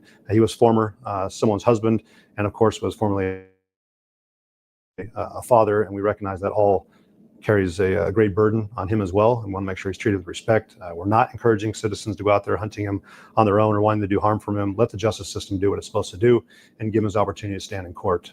If we can't find him alive, of course, we'd like to recover his remains if he's deceased, just to make sure we bring closure to me and her family, make sure the community also gets that kind of closure, and that Travis's family also gets it as well. Again, we recognize. All right, shut up. Hold on a second. Let me stop this for a second. We'll go out here. I've done this already, but so this is basically Wenatchee County here, and this is no man's land, right? There's a town here, obviously, but it could be anywhere. This is a good place to go and hide, right? So yeah. All right, so I did want to play a couple more things here. Hold on a second. I do want to get in. This is coming out of this lady here is absolutely freaking pissed off, and she has every right to be. Hold on a second here. So this is the latest on the Harmony Montgomery case. I don't know if you guys are aware of this case here, but this guy, piece of shit, Adam Montgomery here, was convicted on the his daughter's unaliving here. But this retired judge wants the FBI to investigate the New Hampshire lack of caring with this whole case. this father should have never had this kind of related stories here where the father was just a piece of shit. And anyways, the state basically, she wants them to investigate this. So let's hold on a second here, and I'll play this here. Hampshire has completely abandoned Harmony. Retired Massachusetts Judge Carol Erskine says it's time to hold New Hampshire accountable in the death of 5-year-old Harmony Montgomery. Everyone in the state of New Hampshire, particularly the governor, DCYF, will not talk about the fate. They're horrible. I live here. They're absolutely horrible. They have the entirety of, I'm not talking about the workers themselves per se, but New Hampshire probably has one of the worst child service places ever in the history of child services. I mean, they don't care at all. None. This Harmony Montgomery, this little cute kid here, should have never been released back to the father. I mean, it's obvious. And they just didn't care. Failures that occurred while Harmony was in New Hampshire. Tomorrow, Erskine says she's coming to the FBI office in Bedford as she calls on. Look at this kid. I mean, just absolutely horrible. But you just know that this is never going to go anywhere. So, but I guess I could have just gone there, from that. But okay, so. On the agency to initiate a criminal civil rights investigation into Harmony's case. Why wasn't New Hampshire removing her from the home? And what I found out is it's truly The whole system is just bureaucrats, bullshit, and I'm going to go on a tangent again, and I promised myself I wouldn't tonight, but I live here, so they're just awful people. They don't care about anybody but themselves. And again, there's a lot of other people that are responsible for this poor kid being unalived. I mean, she didn't do anything to anybody, right? It's just, but in my opinion, they're just as responsible for this as he is. Just my opinion. I've been saying that since this whole thing started. shocking. And that's why I decided to move ahead with a federal investigation, because New Hampshire just won't admit to the failures. The complaint alleges that DCYF deliberately failed Harmony and contributed to the abuse, neglect, and ultimately her death. When an individual's rights have been deprived under color of law, and lighting the way home, BJ does a great job. She did a great job on this case here in particular. But I'm just I'm playing this because this is what I've been saying for the past 4 years. I mean, this is have done so willfully and with knowledge of the law, that there is potential for a prosecution. Erskine was the judge who okayed the adoption of Harmony's brother, Jameson, and she says this is personal to her. When I finalized James, they wanted her too. This is the sad part of this case. They wanted to adopt her too, but it just blows my mind. This is so horrible. Now this kid here has got to grow up without his sister, and just awful. Jameson's adoption in November 2019, what we didn't know then was 2 weeks later, Adam Montgomery beat her to death in the back seat of the car. I agree, 100%. Now, tonight, we've reached out to the FBI for... I mean, look at this kid. Just, what a living piece of shit. I hope nothing but bad things happen to him in prison. I do. He's one of the worst possible human beings ever. Yes, class action lawsuit for sure. They need to be restructured. It needs to be redone. Sure. Comment. They declined comment, as did Harmony's mother, Crystal Sorey. We also reached out to Health and Human Services here in New Hampshire, but we did not hear back. Oh, really? They're not going to talk to you.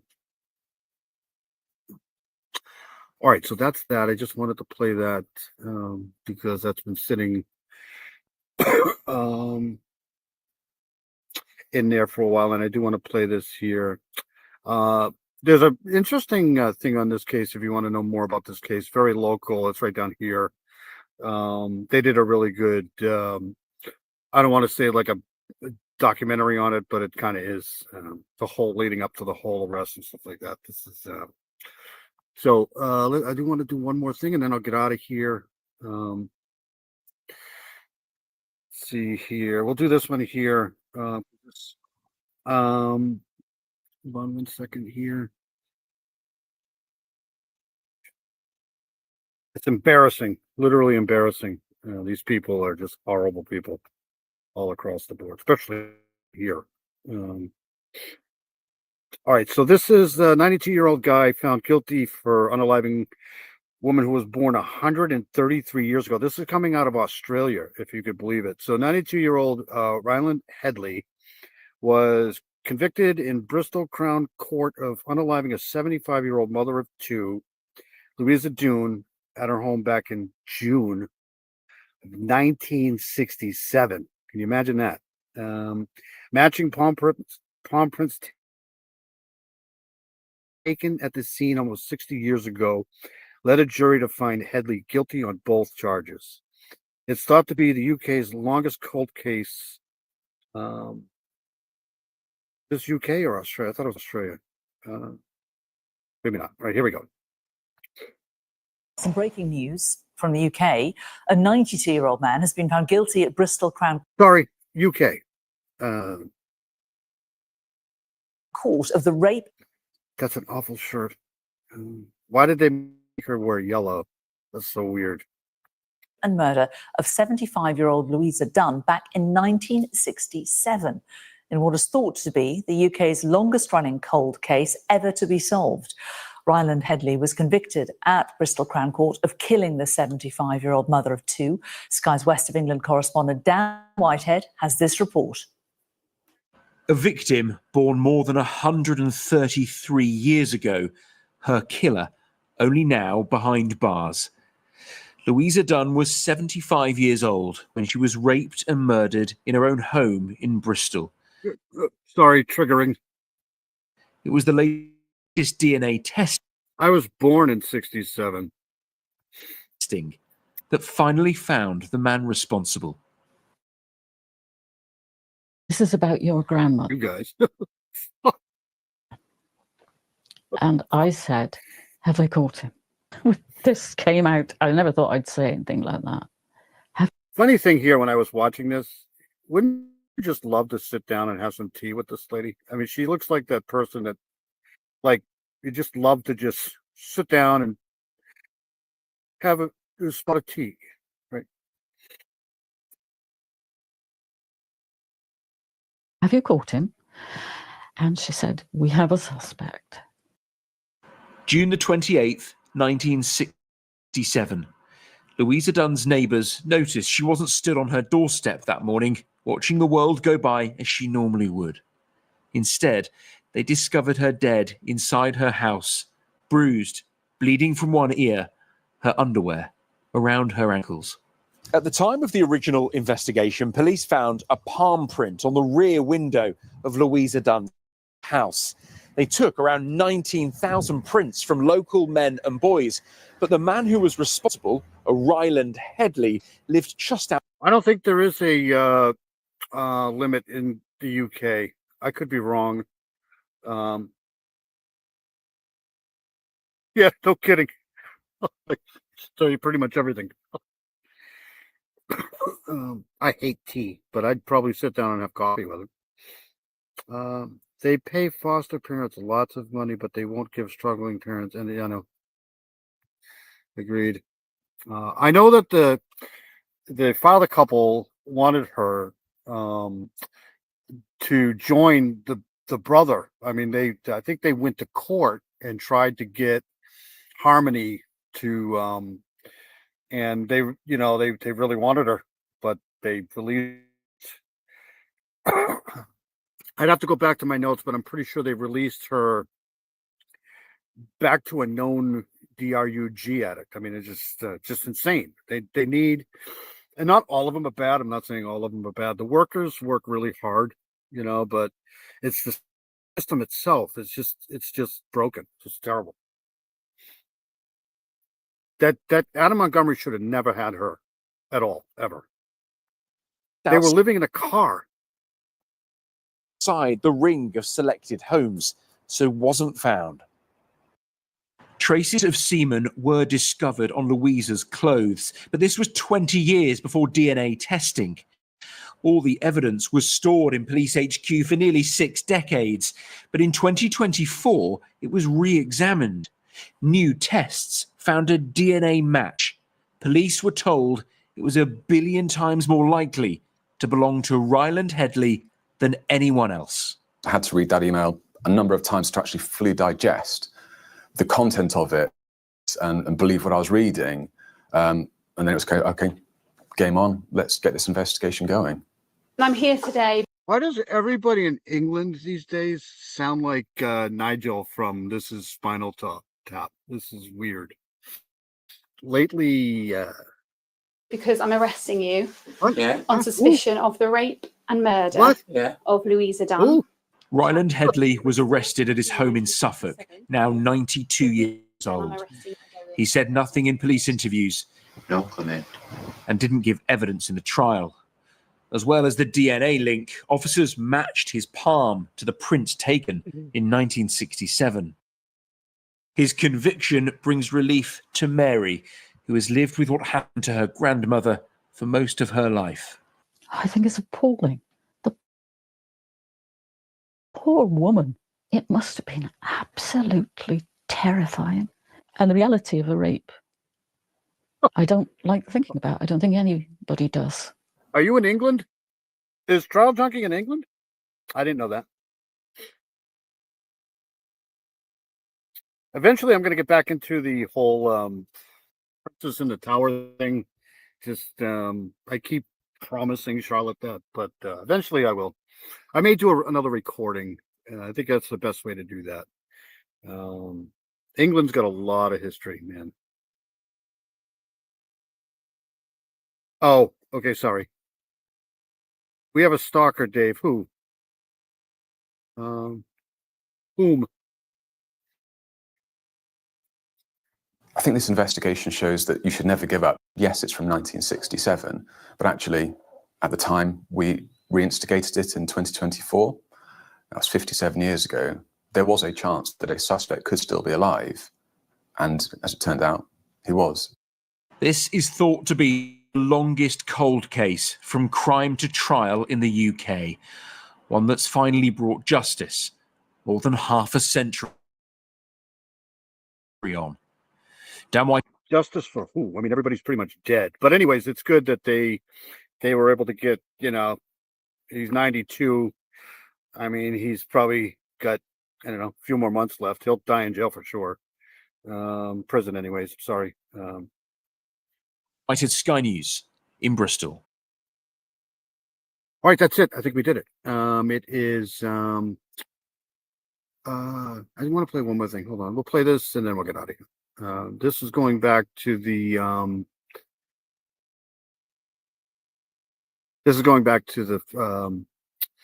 floods in we'll play this one here. Hold on a second. I want to play this one here. This is 3 minutes. What you're seeing now is the aftermath of the catastrophic flooding in Kerr County yesterday, leaving at least 51 people dead and 51 dead. It just sucks. 27 still missing. Good evening, and thank you for joining us, Central Texas. I'm Isabel Quintanilla, filling in for Jasmine Lotz. The urgent search continues for the missing. I just want to thank you for filling in. That's all I can say. Some children from a girls' camp. Texas Governor Greg Abbott has signed a federal disaster declaration, adding 6 more counties. CBS News correspondent Karen Hua has more from Kerrville, Texas. For a second. Good to see Puck Elfin here. Is that Dan?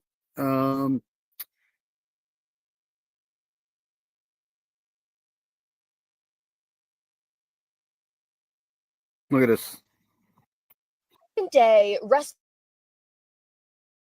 Teams combed central Texas, searching for survivors after a deadly storm unleashed powerful floodwaters from the Guadalupe River. Every minute counts, which is why there's people in the air, people in the water, people on the ground right now, because they're looking to save every last life, and we will not give up that effort. Officials say more than 24 people remain missing from Camp Mystic, a Christian summer camp near the river. Others remain unaccounted for in the area northwest of San Antonio. It sucks. On social media, President Trump It just sucks. It's says the awful. White House is working with Texas officials on the response, and Homeland Security Secretary Kristi Noem is in the state. We'll continue to stay engaged, and I'll be here. I'm going to go up to the camp, Mystic, and I'm going to go around town and spend some time here today. A reunification center is set up at an elementary school where families have been waiting and praying. These residents say they found a girl who told them she was from Camp Mystic after she emerged from rubble left behind by the floodwaters. We asked her what happened, and she said, Good to see you in here, Puck Elf. Puck's been in here a few while. He's a buddy of me and Dan and Paradox and Zeros. He's been in here a few times. It's cool. It's like they released the dam. It does. Have a good night, Carol. Always good to see Carol in here. I'm almost out of here too. Just another. We have a survivor.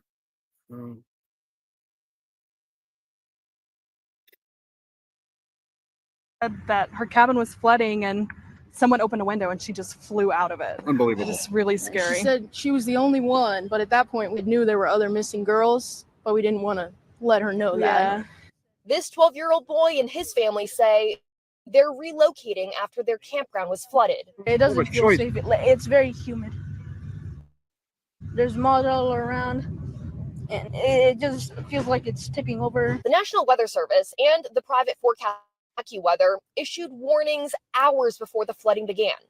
Karen Hua, CBS News, Kerrville, Texas. U.S. Senator John Cornyn joined Governor Abbott this afternoon's news conference in Kerrville. While thanking first responders for their efforts, Cornyn reflected on how Texans united following the deadly West fertilizer plant explosion in 2013. West Texas after a terrible disaster.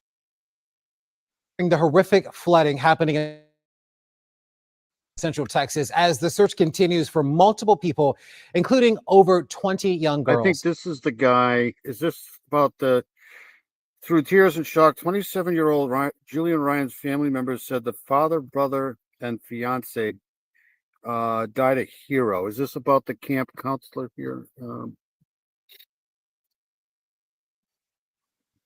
Now, we've heard numerous stories of families having to evacuate to escape the floodwaters. However, not everyone has been able to escape. Amanda Henderson with our sister station KHOU talked to family of a man who died saving them. Well, the water, which you can still hear, came in extremely quickly and trees were snapped like toothpicks. Families saying they really didn't have much time to realize what was going on. That includes Christina Wilson and her fiance, Julian Ryan. They were at their home in Ingram about 15 minutes from Kerrville when they say everything happened all at once. In a tree. They found one of the kids in a tree. This number is probably, unfortunately, going to go up. Hero. And that will never dawn unnoticed. Through tears and shock, the family of 27-year-old Julian Ryan tells us the father, brother, and fiance died a hero.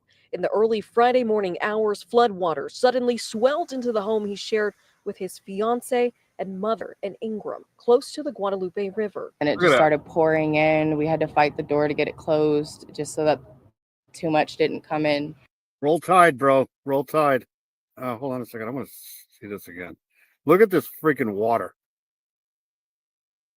Hold on a second. Friday morning hours, floodwaters suddenly swelled into the home he shared with his fiance and mother in Ingram. Look at it. It's like an ocean. Oh my good Lord. This is awful.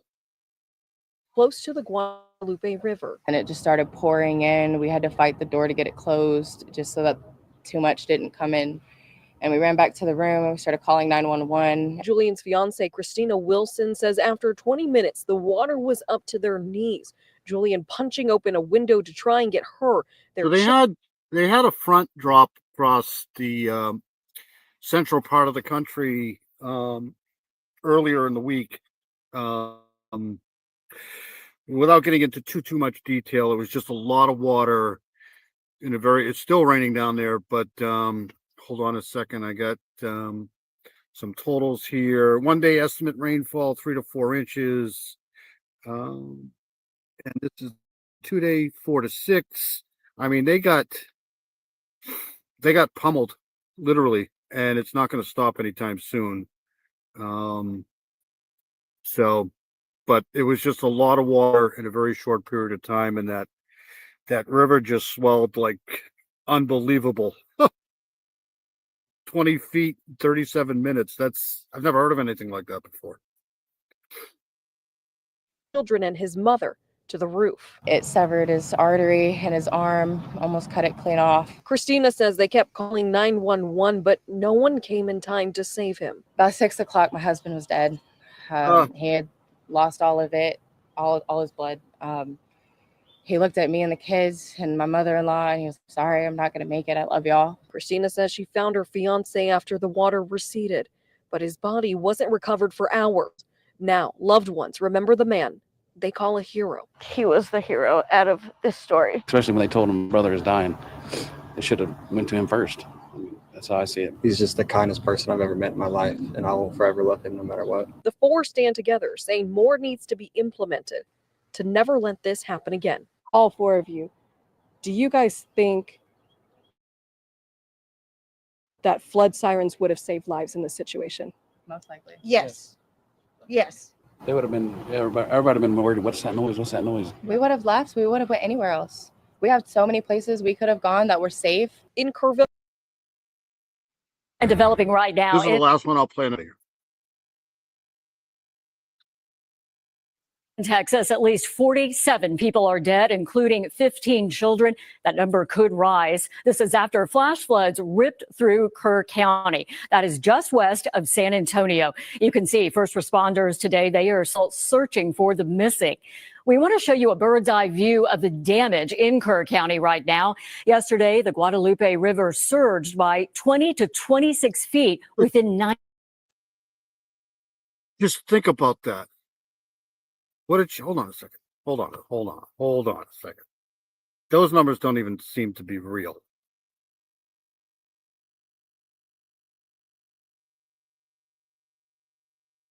By 20 to 26 feet within 90 minutes. 20 to 26 feet. 90 minutes. Oh my God. Wow. Water swept through a summer camp, leaving dozens unaccounted for. The U.S. Coast Guard has rescued more than 200 people so far. And today, Governor Greg Abbott expanded the state's disaster declaration to 6 more counties and is now asking for federal. That's like 1.21 gigawatts. Like that's a number you can't. I mean, that's far fetched. That's not possible. Just not. Aid. We will be relentless in going after and ensuring that we locate every single person who's been a victim of this flooding event. We're not going to stop today or tomorrow. We will stop when the job is completed. Is absolutely committed to using all the resources of the federal government to help unify families, rescue all those that were still missing, and return those who maybe we will recover back to their families as soon. It literally be almost impossible to find everybody. That's a lot of water, man. Soon as possible. Secretary of Homeland Security Kristi Noem said she will send more Coast Guard resources to assist with the rescue and recovery efforts. And joining us now live from Texas, former Texas meteorologist Steve Brown, who lives near where the flooding hit. Steve, thank you for joining us tonight, and condolences to your community. Yeah, it's a tragedy. It's awful. It's really horrible. You were just asked. I may be retired, but I'm always a meteorologist. Once a meteorologist, always a meteorologist. I know, and you were actually out today surveying the flooding. So can you describe what you saw? Yeah, the water had come up tremendously, like 30 feet on some of the bridges that I had visited yesterday. and the water had receded a lot. It was still running swift, but you could see all 30 feet. Now they're saying 30 feet. Now it's impossible. the debris left in the trees. So, yeah, the damage was still there, but I'm well downstream of Kerrville, so it was a different location. And you've covered Texas weather, as you said, as a meteorologist for years, so you would cover events like that. Can you explain to us the system that caused this? Because how many people died in Harvey? I know Harvey was, I don't even think that was a hurricane. That was a tropical storm, Hurricane Harvey. Hold on a second. I know they had the massive one in Galveston, but that was 2017 was Harvey. 68, at least 68 direct fatalities and 39 indirect fatalities in Texas from Harvey. So 107. So this is equivalent to that. Harvey's death toll reached 88. So, and that was it was a hurricane, but it was more like a tropical storm type thing. It just kept pounding water from there. Sorry. you started posting on social media that the conditions looked dangerous days before this flooding occurred. Yeah, I saw it, and it was similar to me to what I saw in 2002. That was a flooded record. It was historic. And I remember after 2002, I said, I will never trust a computer forecast again. And I saw the ingredients. And then on Monday, the Gulf down in Mexico, all that moisture from Tropical Storm Barry was being funneled up into Texas. There was a trough of low pressure, which basically is a channel that. Yeah, I knew they were going to get hit because like I said, they had the tropical storm that was basically just south of them, but the main player in that is what we're getting right now here in New England was that high pressure. It kind of locks in that moisture, but 25 to 30 feet, that's astronomical. That's I've never heard of that before, ever. It focuses in 90 minutes. That's like an hour and a half. You can't escape that. It's impossible. Moisture into direct areas so that thunderstorms can train across the same track over and over again. And they tend to blow up in the middle of the night, which makes it really tough to forecast. This looks like Katrina. This is very similar to like what Katrina looked like, with just complete devastation, like water everywhere, streets. Look at this. Really tough to react this is from a river. Too, because most of those people were asleep out in Kerrville. And so it blew up in the middle of the night. The rainfall rates with something like that are on the order of 6 inches an hour. So in 2 hours, you can get a foot of rain. 6 inches an hour. Stop. Just stop. You can just imagine how that runs down the hillsides and just inundates the area in a hurry or within minutes. And can you describe the area? Do people live along there? We know they have the camp there. Right. You know, that's the problem. You know,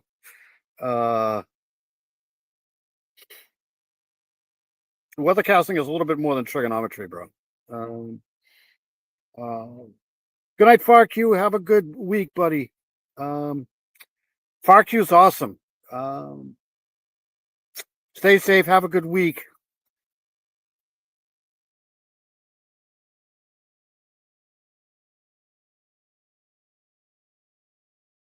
Dino is 4 inches in 3 minutes. That's fucking hilarious.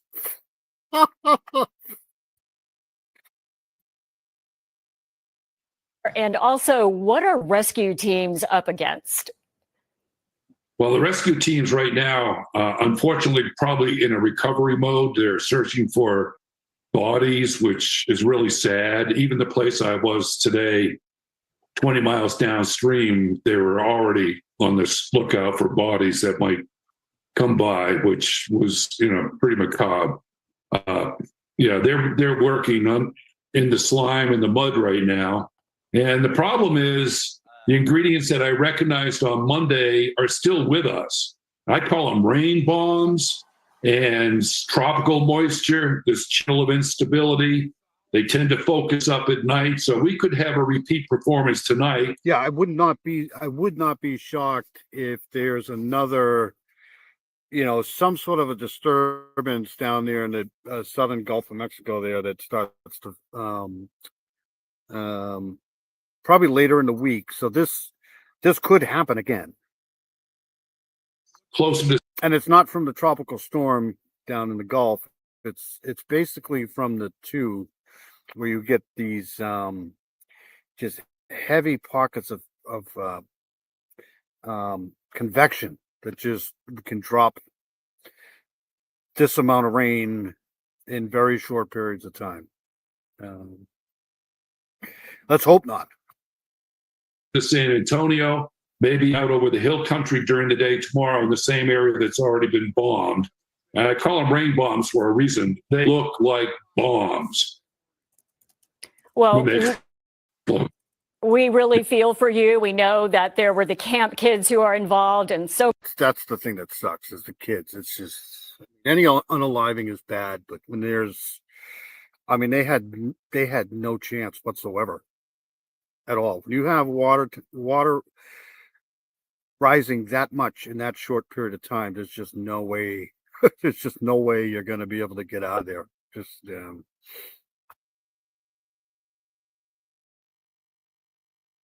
so many people are hurting right now. We thank you for joining us today and telling us a little bit more with your expertise and your knowledge of the area. Steve Brown, thank you for joining us live. My pleasure. All right, so I'm going to get out of here. All right, I just wanted to. That's just it's just absolutely horrible. But what are you going to do? This just sucks. All right, Paula, thank you for coming in. Appreciate it. Paula, you're awesome. Charles, have a good live. I'll probably catch, if you go live, I'll probably catch a little bit later. Shibby, you're awesome. Thanks for coming in, man. Thanks for all the support in the channel. Appreciate it. Southern Gal, you're amazing. Yes, flooding is the major unaliver in any weather event, especially hurricanes. It's the storm surge, it's all the water. Heather, we love you. You're an amazing person. You get through this. We're going to get you through this. Everybody's going to get you through this. Always thinking about you. You're an amazing person. Have a good week. I'll see you around anyways. Who else was in here? We had Jocelyn was in here. Jocelyn's amazing. Always good to see Jocelyn in here. Farq was in here. I don't want to forget Farq. Farq's amazing too. I'm going to miss people. I apologize. I don't want to keep you guys here forever.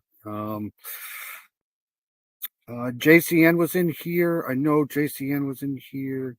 Doodlebug was in here for a little while. Doodlebug's amazing. Go check out Doodlebug. She's got an amazing channel. Puck Elf was in here. Thank you, Puck Elf, for coming in. Fane was in here. Trial Junkie's in here. Carol was in here. Thank you all. Everybody on the replay too. I know everybody that can't hang with us at night usually watches on the replay, so I appreciate that. Mino Dino was in here. Mino Dino's great. Dee Dee was in here. Dee Dee's amazing. Check out Dee Dee too on her channel, Dirty Diana. Great live. John Paul was in here. Hanson, he had a great live tonight for Heather. I got her still scrolling across the bottom here, her funding page here. Mrs. PJ was in here. I can't believe I missed PJ. Who else was in here? A ton of people were in here tonight. I appreciate it all. Keep up the good work, everybody. Everybody's been doing great. I know that Tracy was in here. Tracy is an amazing person. She pretty much knows everything. So if ever you have a question or something, just ask her. She'll probably know what it is. Let me hide current comment so I can go back up here in the chat. I should write this shit down. I just don't. Anyways, I want to thank everybody for coming in. I'm going to get out of here. If I missed anybody, I'm sorry. I'll try to catch your live if you go live Monday night, Southern Gal. But anyways, you mentioned her earlier. Oh, okay. All right, let me play an outro. I'll get out of here. You guys have been great. Stay safe. Don't die. And everybody have a good week. What am I doing? I'll play an outro and then I'll get out of here. That's what I'm going to do. 8:30 Central Monday. Okay, good. I'll be there. Be there or be square. All right, I'll see you guys later. Have a great